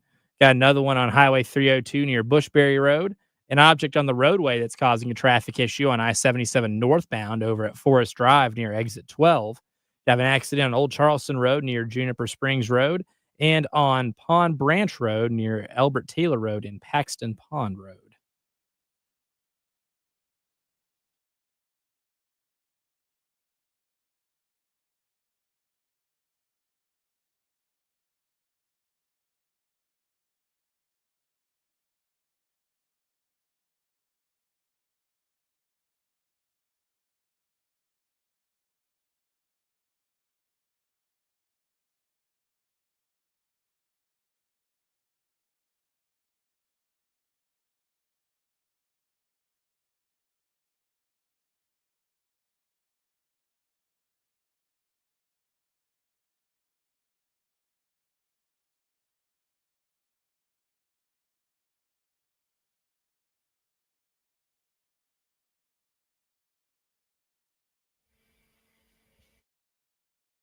And it is 5 o'clock news time on this Wednesday. Welcome back in. Also, the final hour of the post-game show. Along with Elijah Campbell, I'm Jay Phillips. We appreciate you being with us.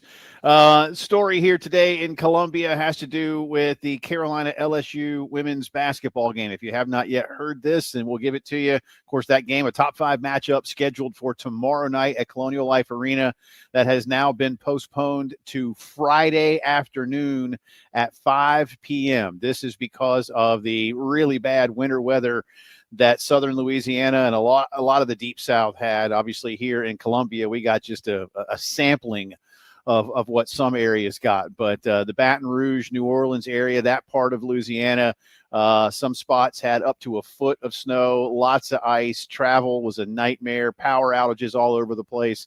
And the LSU team just could not, as like lots of travel, they literally couldn't leave Baton Rouge today. The circumstances and conditions did not allow them to leave today, which is when college teams leave. They leave the day before and get to their destination, so they have overnight and they're kind of just ready to go body clockwise and everything else when you're on the road. That's not at all uncommon. But they could not leave today. They can leave tomorrow when the forecast high in Baton Rouge gets closer to about 40 degrees. I think today, Elijah, it was supposed to be right around freezing, kind of, I guess, air temperature wise, what it is here in Columbia today. I've got 35 at this point here in our capital city. So I know it's disappointing for a lot of fans that had, nighttime plans for tomorrow. Game day will not be coming to Columbia either. Since they had to move it. I suppose they've got a crew that needs to be somewhere else for the weekend and things like that. Not ideal, but neither is terrible weather and ideal. And you just you have to roll with it. And we've talked about this before, Elijah. I mean, 2015, the flood. Carolina LSU was supposed to be at Williams-Brice, had to move it over to Death Valley. A couple years later, it was a hurricane. I forget which one now. Carolina, Georgia was postponed by a day. Had to play on a Sunday at Williams-Brice because obviously your state troopers and first responders were needed elsewhere to, help protect life and property relative to a football game. And listen, I mean, if you're listening, you're a sports fan, and I have this job and Elijah has his job because we're sports fans and we know what sports means, but it's got to take a back seat at times. So again, not ideal, but something that we've been through before. And again, I thought you had a great point earlier. I don't believe this will in any way, Mr. Campbell, diminish the importance or the atmosphere of this ball game, even if it has to be moved to Friday afternoon. You know what this means, though? Now that there's no college game day, that means we're basically college game day. You just listen to us instead. We are your lead up. Can I do like a Corso thing and put on a headgear? Or if you don't have a cocky headgear thing, well, how do you know tomorrow, I'm choosing Carolina to win, man? Because I'd like for you to make it out of the studio alive. I am picking Carolina to win. I may not pick Carolina to win tonight's game with the men against Florida, but I will be picking South Carolina's women to beat LSU on Friday. Pick against Dawn Staley at Colonial Life Arena at your own risk, brother. Sure. I knew you'd be on that wave. Sure. Not for me. I ain't picking against that team in that building. Absolutely not. Especially when you see what they've been doing to teams whenever they walk into the house that Dawn built. This will be the 4th of 5 consecutive games against top 20 opponents. Carolina has won all of them by double digits and really took it to Oklahoma the other day. I think this LSU team and this Tennessee team, based on what I've been able to see, gonna present a bigger challenge.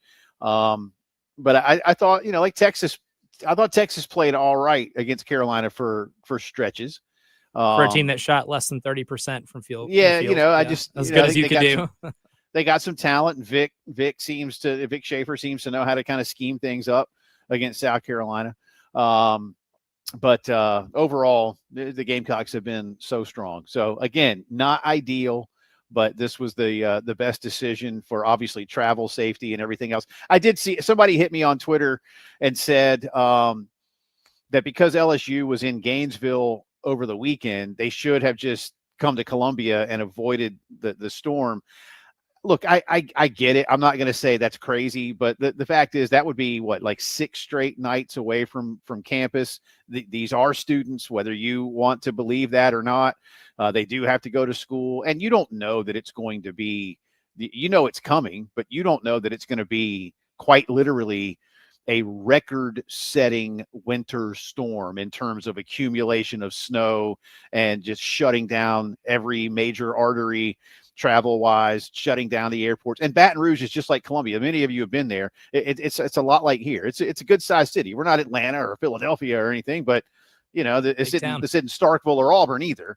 And they're shut down, man. They're just completely shut down. So I get that you probably could have headed it off, but that's just not how this works. And quite honestly, even if these schools all have tons of money, Elijah, putting a basketball team up for 6 straight nights in hotels and feeding them and having to do Zoom study halls and all that kind of stuff, that's just not ideal. This isn't ideal either. None of this is ideal. Right. That's the thing. But this goes back to a conversation that I know you and I had, and that I had years before you and I ever knew each other. When we had a guy call, I think it was about that Georgia game, called on like a Tuesday or something when they had announced they were gonna delay it. And I was like, hey man, go outside and yell at the hurricane. That's all you can do here. But otherwise, you've got 2 universities and a conference, but more importantly, a government that is going to put its police officers, its state troopers, its first responders and paramedics into the places, or at least be on the ready into the places where a hurricane is going to hit. And it is more important than a sporting event. I know how much sporting events matter. This is my job. It matters. I get it. But I'll happily take a back seat to know that you can travel safely, or that, life and property have been as protected as possible. So, again, none of this is ideal, none of it. But I don't think that spending a week away from home when you're not sure, because if they had, somebody would have said, well, why'd they do that? That's just a waste of money. We don't have that kind of money to, so it is, Steve Spurrier says it is what it is. And they're going to play on Friday at 5:00. Hopefully the vast majority of folks that were going to go tomorrow night can go on Friday. And it's at 5. So if you had, dinner plans on Friday night, then he'll be over by 7. You'll still be able to go. Yeah. It'll all be good. And hopefully you'll be celebrating a big win if you're a Gamecock fan. I think you will. Jay, I've lived almost 30 years on this planet. I consider myself to be fairly educated. I have learned a few things over the years. And one of those things that I've learned is that the weather ain't changing if I'm mad at it. I can be mad at it all day long. That's not going to change it. That has no effect as to whether or not it is going to rain, snow, sleet, or hail, hurricane, no matter what, right? My opinion of the matter and my anger towards that weather ain't going to change it. And me complaining about it ain't going to change it. You kind of just have to deal with what you got. This is a matter of dealing with what you got. And I can't tell the future. Nobody really can. Again, they didn't know it was going to be this bad. No one knew it was going to snow a foot in Louisiana, right? Because it's never in southern Louisiana, right? Southern Louisiana, never done that. So, complaining about it ain't going to change it. You just got to be able to adapt. And this is part of heck, Elijah, how many times has it snowed a foot in like Shreveport or Monroe, Louisiana? And probably never. I'm about willing to bet that's probably also a never. Yeah, but at least if you told me, hey, it snowed a foot in Monroe, I'd be like, all right, as compared to Baton Rouge or New Orleans, yeah, I get it. So, it's a big state, and but it happens. But again, it's not ideal for anybody. I understand that. Listen, Jeremiah Donati understands that, and the folks in Baton Rouge understand that. The folks in Birmingham understand that. But this is the best solution that they could come up with to, again, make sure that the members of the LSU basketball team can travel safely. So I'm here for that. And safety I'm here rules. for what should be a very good game. That's what we're all hoping for. Elijah will have more on the Carolina men's game, which again is going off tonight at 7:00. And if you're wondering, what about that one? Well, remember, Florida, the Gators, that is, traveled from Gainesville, where the winter weather never did hit, and they got out of Gainesville yesterday ahead of any of the storms that came through. They made it safely to Columbia, and now most roads throughout downtown Columbia are navigable, and school is back in session. A lot of kids walk over to CLA from campus, so it should be okay tonight. I would still urge you to go ahead and leave if you're getting out there. and make sure, at least leave soon so you have plenty of time just in case there are some patches. And once the sun goes down, there could be some slick spots still. But I think the city and the state did a really good job throughout the downtown area and around the interstates of making sure that everybody could get going. And again, it didn't hit us that bad in Columbia in a relative sense. So there's that part. But Carolina and Florida will play tonight at 7:00. And again, Elijah will have more of a game breakdown coming up in just a little bit. A couple of things to get to from around the rest of the sports world. First off, the New York Jets have announced that Aaron Glenn is going to be their new head coach. He was drafted by the Jets as a player back in the 90s, has spent the last several seasons on Dan Campbell's staff in Detroit. He will become the new head coach of the Jets. This one's interesting, Elijah. This just came down about 15 minutes ago. Al Golden, who had been very successful this past season in building Notre Dame's defense and leading the Irish into the championship game. I thought they played, by and large, elite level defense throughout most of the season, is going to the Cincinnati Bengals. And that's a big deal for both of these schools, or at least both of these programs, excuse me. It's a big deal for Notre Dame to have to replace him. You probably felt kind of like Todd Monken was at Georgia, that this isn't going to last very long here. This dude is really good at what he does. And Cincinnati last year, a prolific offense. Joe Burrow proving how great he is after he came back from his injury. And the defense, I know, had some injuries itself for the Bengals, but that was an underachievement when it came to stopping people. And I think they had the sacks leader, and they were really good in certain other aspects, but just collectively, that defense not good enough. So Al Golden is now tasked with getting the Cincinnati Bengals back to a Super Bowl level defense. And yes, they've been to the Super Bowl. It was a couple years back, but offensively, it's a lot like, I know it's not like Joe Burrow's LSU, Elijah, but it's kind of like LSU last year with Jaden Daniels. Yeah, you had some, you can score 40 points a night, but when you're giving up 42, you're going to lose. Yeah, no excuse for a team to be top 6 in scoring offense and not make the playoffs. Right. In the NFL, there's no excuse, just none. That's a disaster class in defensive management. Al Golden was on the Bengals staff back in 20 and 21 and was part of, as I said, that group that led them to the Super Bowl a few years ago. So we'll see. But that one just came down just a little bit ago. And finally, the Jacksonville Jaguars today fired their general manager, Trent Baalke. No replacement named. They've still not found a head coach as of yet. We just told you the Jets have theirs. So that now leaves the Cowboys, the Saints, the Raiders, and is that it now? Who am I forgetting? Cowboys, Saints, Raiders. Yeah. Jags. That's it. And Jags. Well, with the Jags, yes, that's what I meant. As the teams that still need a head coach in the middle. And we talked earlier too. The Baseball Hall of Fame announced its newest members last night. Ichiro Suzuki got all but one vote. Just again, I'd say don't get me started, but we already started and kind of finished that conversation earlier. It's on the podcast. CC Sabathia and Billy Wagner also voted in. Andrew Jones did better. Hopefully A. Jones gets in next year. He, like Ichiro, won 10 gold gloves and maybe was one of the best at his position of his generation. Chipper Jones went nuts on it today, saying if he were a Yankee, A. Jones would already be in the Hall of Fame. Don't know if I completely agree with Chipper on that. I saw side by side of him and Bernie Williams, but he might be onto something, man, because A. Jones was the best center fielder of the last 30 years, and he should be in the Hall of Fame. Maybe next year that happens. All right, that's our integrated media headlines of the day. Come back on the other side of the break. Elijah will help us get ready for Carolina, Florida. Gamecocks desperate for a conference victory. Is this the team to do it against? Well, Elijah will tell you more when the postgame show returns.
Massive games happening this weekend all across professional football because the winners of these games going to be playing in the big one.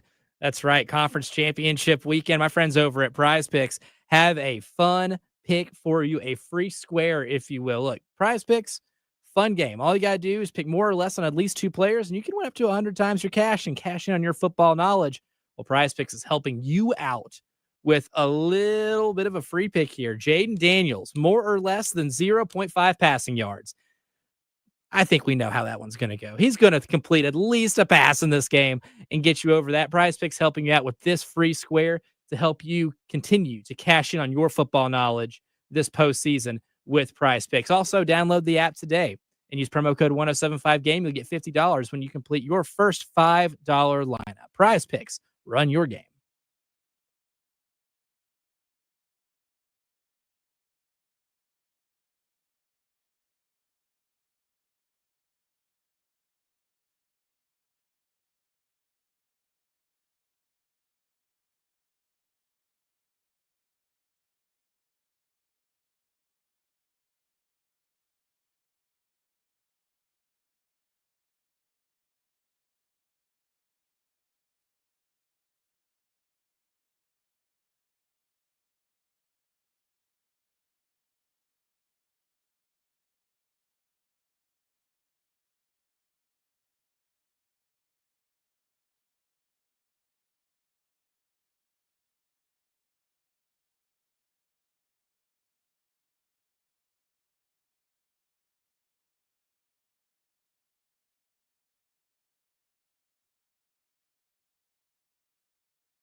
Welcome back into the Postgame Show, 20 minutes after 5 o'clock on this Wednesday. Jay and Elijah with you, coming up in a little over an hour. Gamecock men's basketball, Derek Scott, Judge Casey Manning on the call. Gamecocks hosting Florida, looking for their first conference victory of the season. Again, just kind of faded away on Saturday afternoon in Norman, Oklahoma. And Elijah will break it down for us in just a bit. I got a couple of hits I want to get to on Twitter real quick, Mr. Campbell. Then the floor is yours. George hit us and said, he says, "You're too young to remember this, Jay." Thank you. But in about 1973, he says Carolina under Frank McGuire was supposed to play at St. Bonaventure and Niagara. It was February. There was a winter storm. Frank didn't want to risk the travel. And he said, I think both schools declared victory by forfeit. Hey, listen, man, you don't need to be flying if the temperatures, end in teen.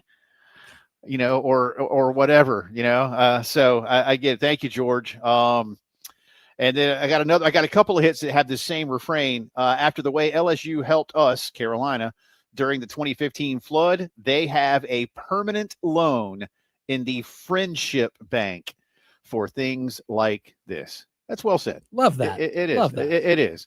That's spreading joy. It is, man. And look, that was tough for LSU. They were not ready for a home game. It was like a skeleton crew of people. I know there weren't that many fans at the game. I believe that LSU that day also, Elijah, donated every penny from concessions to the University of South Carolina or to the state of South Carolina, just to flood relief, whatever it was. Like they were like, yeah, come on in. I mean, we know this is hard for everybody.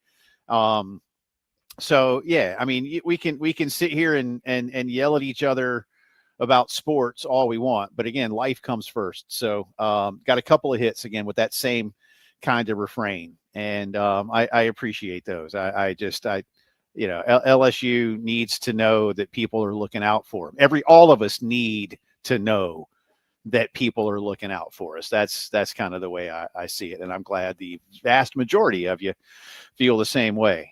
Meanwhile, who's looking out for the Gamecock men's basketball team tonight? Devin Downey ain't walking through that door.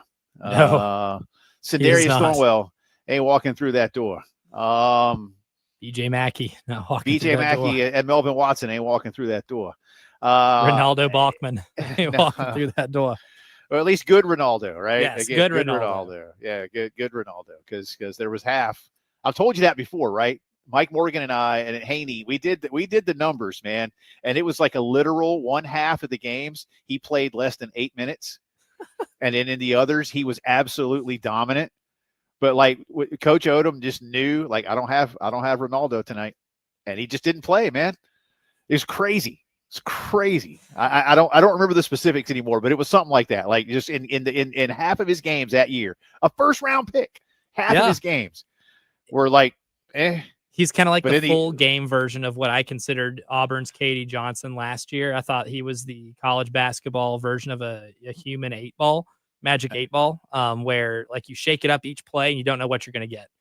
I'm going to hit a 3-pointer double teamed and bank it in front of God and all creation. And then you shake it again. It's like, I'm going to dribble the ball off my foot and talk trash down the floor.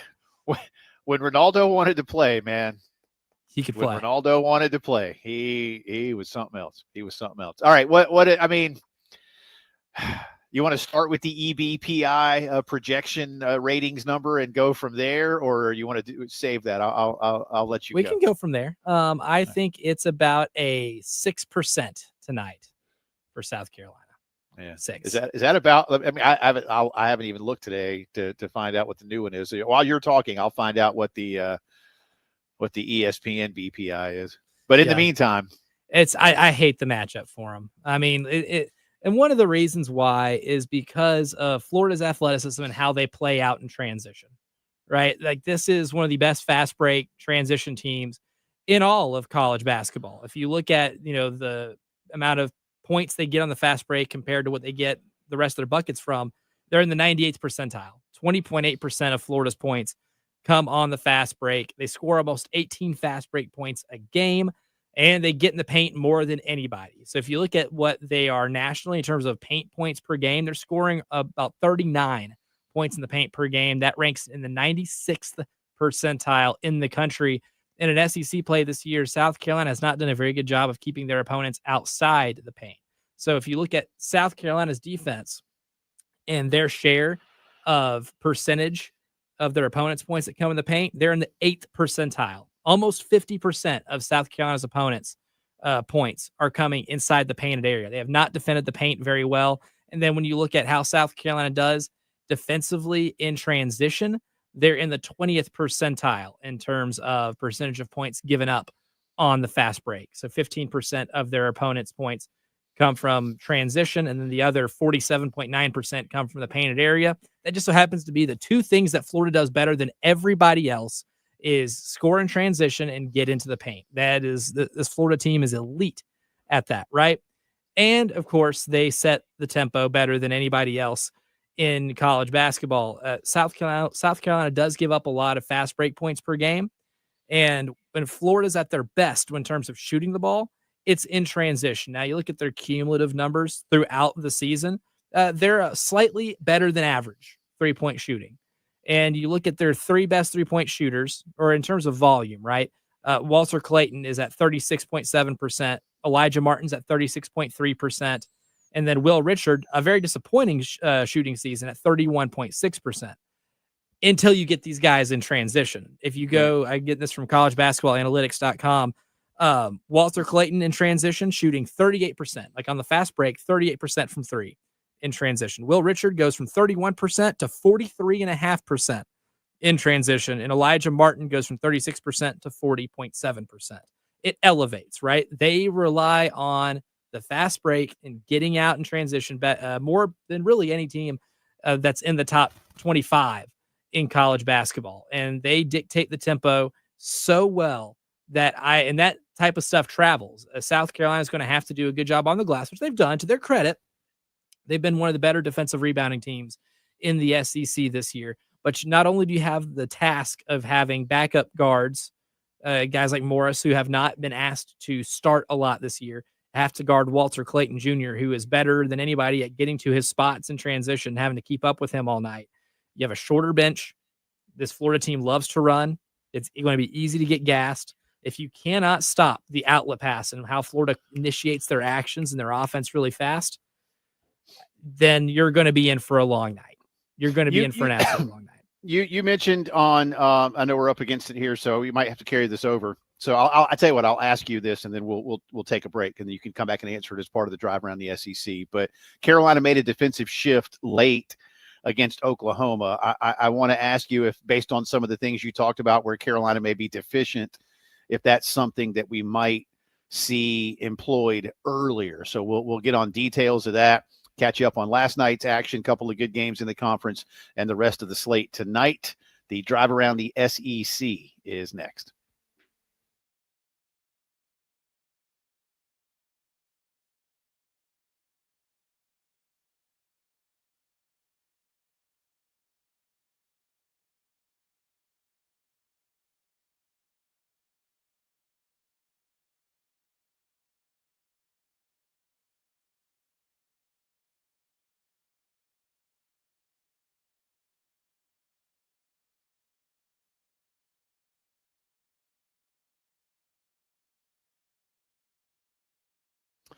Love telling you about our great friends at Cato's Power Equipment. Looking out in my backyard, I've been working at home the last couple of days. The snow melt gets down in there nice. That's going to be great for the yard here in a few weeks when it starts to grow again. And that means I get to pull out my Toro Time Master and go cut the grass.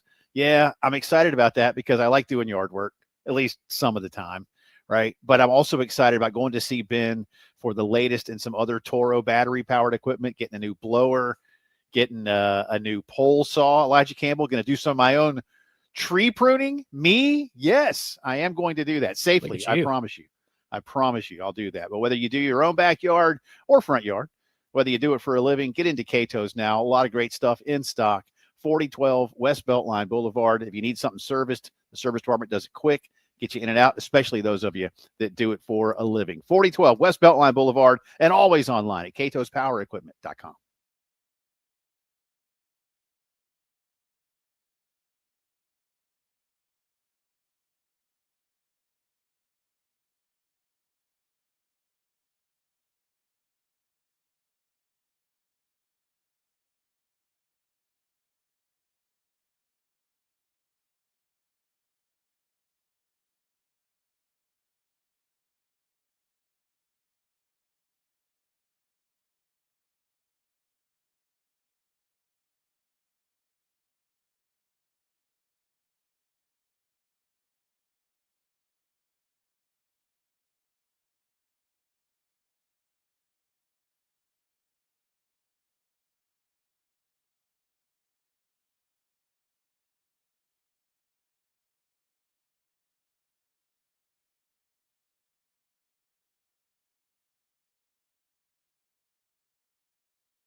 From the WIS Traffic Studios, I'm Elijah Campbell. With a few accidents to get to you that are causing some issues on the roadways, starting with one on Bowen Street near Bookman Road and Inglewood Road. Got another one on Highway 1 at Augusta Road near North Grampian Hills Road. We have ice on the road, icy conditions causing an accident, looks like on Old Cherokee Road near Wise Ferry Road, so be cautious driving through that area in Lexington County. And lastly, we have one on an accident on Sloan Road at Hard Scrabble Road.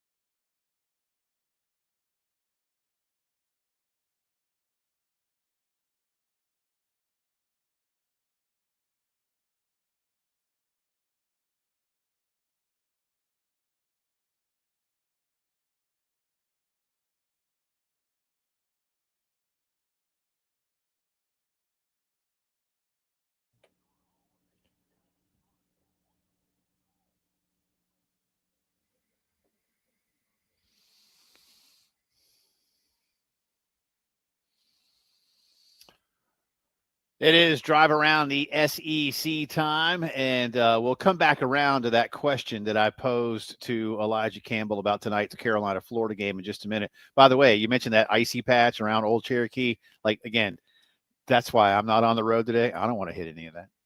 You plan on driving near Old Cherokee today? No, but I mean, I don't know where there's, again, I got a patch out here on my driveway, man. Like, I don't need that.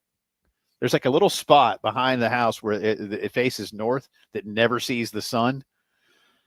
And like on days when it's like 100 degrees, I just go sit over there outside because it's only like 90. And it's great. Cools you off a little bit. Yeah. So there's that. No, I'm not doing all that. Are we going to be able to get to Irmo tomorrow, Elijah? I will. Am I driving? You said riding with you? Yeah, I mean, I can give you a ride. All right.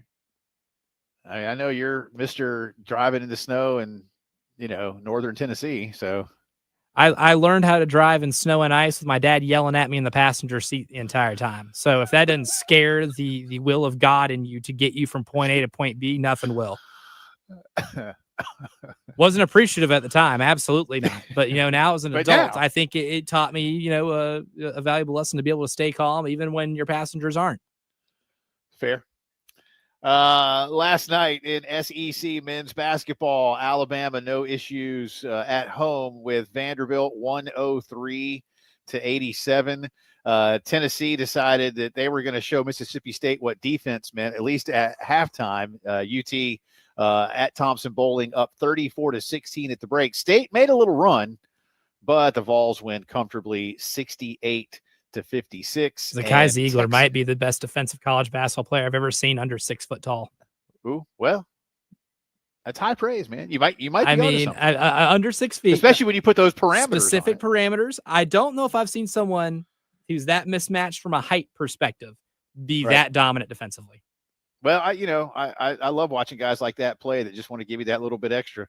He was on Texas gets their second conference win of the season. Kind of a ho-hum game, but they beat Missouri in Austin 61-53. Tonight, in addition to Carolina, Florida, we've got A&M traveling to Ole Miss, and Georgia will be at Arkansas. Again, the Hogs, like the Gamecocks, winless in conference play. All right, some bad news too. Arkansas, Boogie Fland out for the year. Yeah, saw that. Well, anyway, we'll talk about Cal another time. Elijah, I'll let you take everybody back, but I know Saturday, you and I talked about this on Monday's program, or I guess Tuesday's program. We weren't here on Monday. I guess this was yesterday's program, but we were talking about Carolina switching into a little bit of zone defense late in that game with Oklahoma for a variety of reasons. One of them that I, posed to you was, hey, they were worn out, man. And it's not, while you still have to be dialed into playing good defense, playing zone defense for long stretches will not be as physically taxing as attempting to play man-to-man in the same amount of time. You also mentioned how good Florida is at scoring in the paint. Well, if you're not in the paint, then chances are also pretty good you might not be scoring as much in the paint. Do you anticipate that Lamont and the staff will want to utilize more zone, make it harder for Florida to try to get inside, or might that play in a different way into things that Todd Golden wants to do? If they don't, they should. I mean, if you think about just how this Florida game went last year when Florida came to town and South Carolina beat them, what was the shift in that game? When Lamont went 1-3-1 in the second half. Yeah. And it made Florida have to slow down a little bit, have to throw from court, make cross-court passes. It took them longer to get into their actions, and it forced them to shoot tougher three-point shots. I think one of the reasons why you probably saw, South Carolina go into a zone against Oklahoma was it's kind of they have the same access to the data I do. They give up a ton of points in the paint. They give up a lot of opportunities in the paint. That's an area of the floor you don't want opposing teams shooting. You want to get them as close to that 16-foot distance as possible. They have not done that as well this year as they did last year, not even close. And even though that's the case, you're still a top 55 defensive unit in the country, right?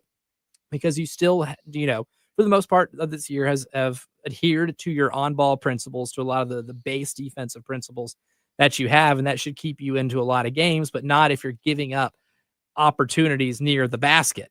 Maybe going into a 1-3-1, if you play it correctly, will at least encourage Florida to shoot more three-pointers on the break, which is the non-corner threes, right? Where the arc is. That's where Florida has shot a majority of their shots, not by a lot. I think it's about 33.5 some odd percentage, but that's where out of all the spots on the floor, their most common shot is the above the break three-pointer. If you can encourage them to shoot more of that, because they're only about 34% in terms of making them, which is average in college basketball. They are an average three-point shooting team from that distance. The numbers might be in your favor if you can encourage them to shoot more of those shots and more contested shots, as opposed to them getting to the rim and into the lane at will. Part of that's going to be hustling your rear end off to get back on defense and to get into that 1-3 zone. A 1-3-1 zone is only good if you are able to get back in time to be able to set it up and make them have to slow the game down. But Florida advance passes really well. They get into the fast break really well. You got to be able to set up your defense against a team that is really good at making sure you're scrambling the entire time on that end of the floor. I would definitely like to see South Carolina employ some of that 1-3-1 just to try to get them out of rhythm, try to make them shoot more contested jump shots, and to limit the amount of opportunities that they get at the rim. Where does South Carolina have to make some kind of difference offensively tonight? It feels, and this is too simplistic, but it feels from my perspective like as Colin goes, Carolina goes. And there may be a lot of truth in that at this point in time. But, at some point, as we've talked about, Colin's going to have to recognize what his role on this team is in terms of the opponents just saying, hey, shut him down. And if anybody else tries to do anything, we'll deal with it. But nobody else is basically able to. I mean, when you consider the non-con portion and where Carolina is right now, I mean, they've played 18 games. Mm-hmm. You are who you are. Are there things offensively? You just mentioned something they can do defensively. Is there a reverse that Lamont can find a way to unlock something else and get this team scoring some points? I think you got to take from what Missouri did. When you go back and watch the Missouri-Florida game, where Missouri went to Florida and was able to beat them, they took advantage of Florida switching a lot of screens near the top of the key. Now, Florida doesn't always switch. They're defensively versatile, so they don't mind switching screens when they have to. But Missouri got them into a couple situations where they were switching stuff at the top of the key, and you'd have a larger forward being guarded by someone like, Denzel Aberdeen, who's a little smaller, and then someone like Walter Clayton, right, who's the smallest guy on the floor. Missouri took advantage of a lot of those mismatches. We're able to post up Walter Clayton or get him at the top of the key where you could take him one-on-one and you take a long stride and get a step, right? Missouri was able to open up driving lanes and take advantage of some mismatches. And even then, it still took about 6 heat check Caleb Grill threes for them to get a lead big enough for them to be able to sit on for the rest of the game. Like, Florida still came back down like 14 points in that first half.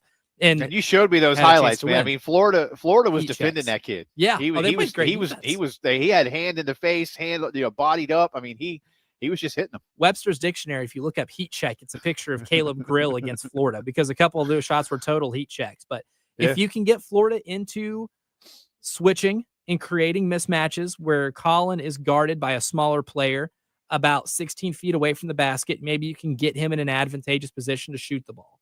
But if Florida's going to do what I expect them to do, where if Colin puts the ball on the floor, they're going to send help and make everybody else beat them. You're going to have to be able to hit some catch and shoot 3-pointers to be able to at least make them play Colin straight up.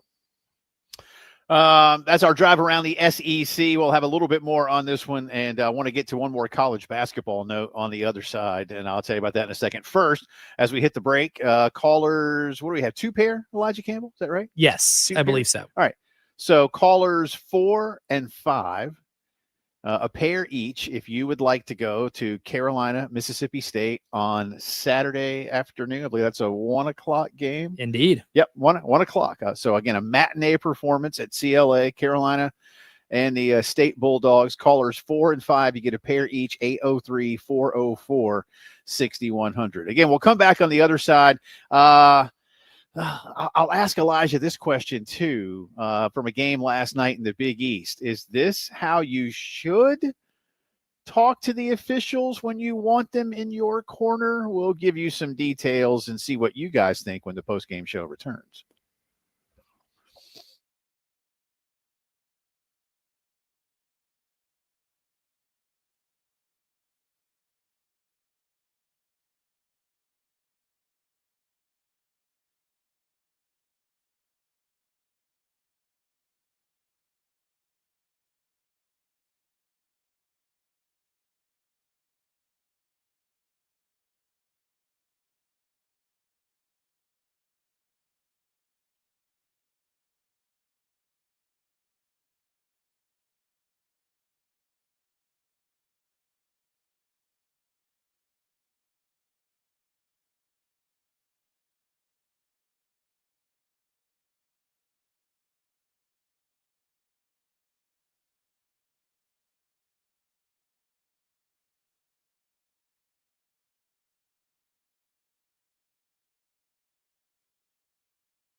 Final segment here of the post-game show. Working our best to get Jay Phillips back. Some technical difficulties, but I think what we're getting ready to hit on here as I try to balance this entire soundboard. Jay, you can hear me, right? No, he cannot. He is just staring at me. All right, we'll take it the rest of the way. From here.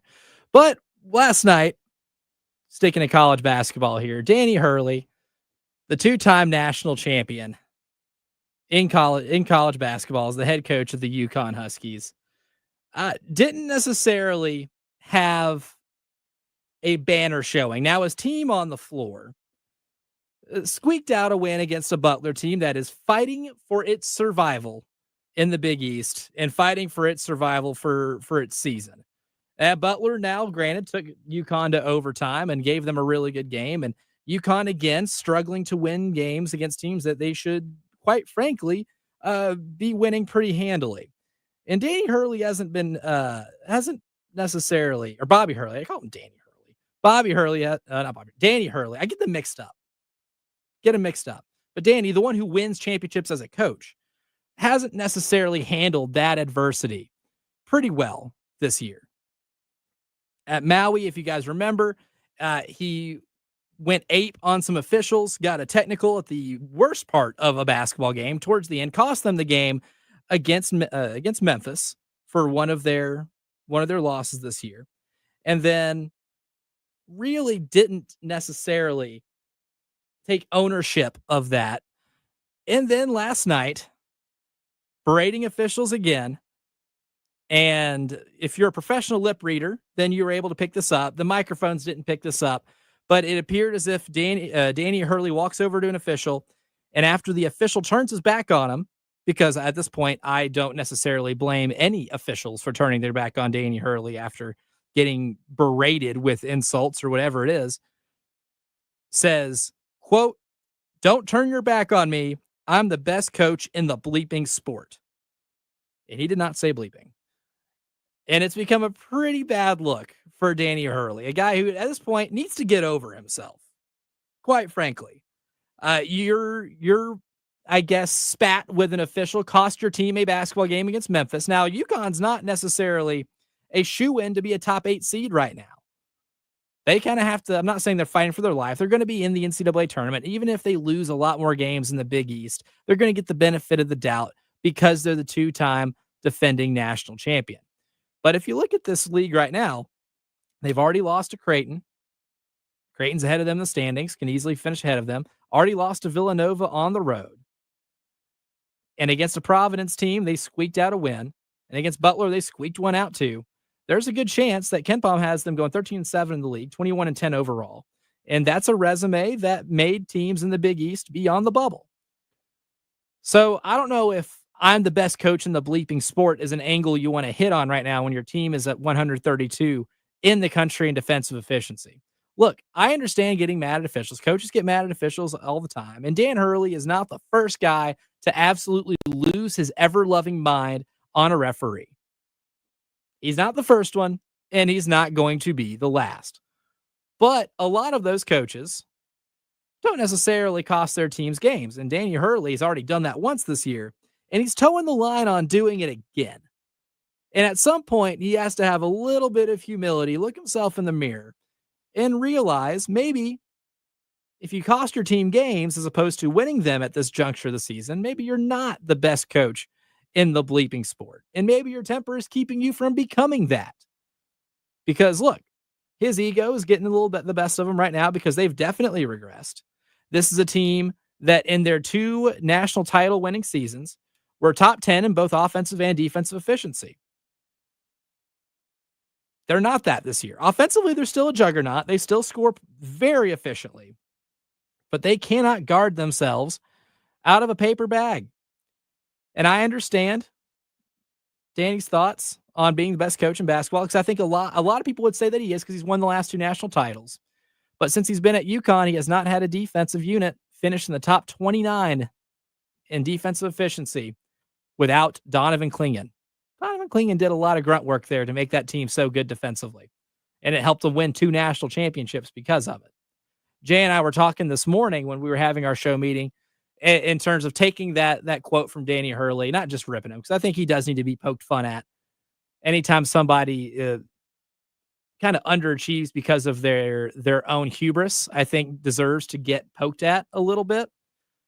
But who is the best coach in college basketball? I think that became a really interesting discussion. Now that Coach K's been out of the game for a while, Tony Bennett as a national champion is out of the game for a while. And if you look up and down the list of coaches who are still actively coaching, there are not a lot of national champions. Danny Hurley still, obviously, for the back-to-back team. Bill Self has won 2 titles. But I think maybe we might have to start having the discussion that Bruce Pearl might be the best coach in college basketball. Given what he's done at a place like Tennessee, a predominantly football school, and now making Auburn the best team in college basketball and doing it pretty gradually over the last couple of years and turning them into kind of a basketball-loving school itself. The conversation needs to be had. Fun show today. We'll talk to you tomorrow, same time, same place. We'll see you then. This has been the Postgame Show.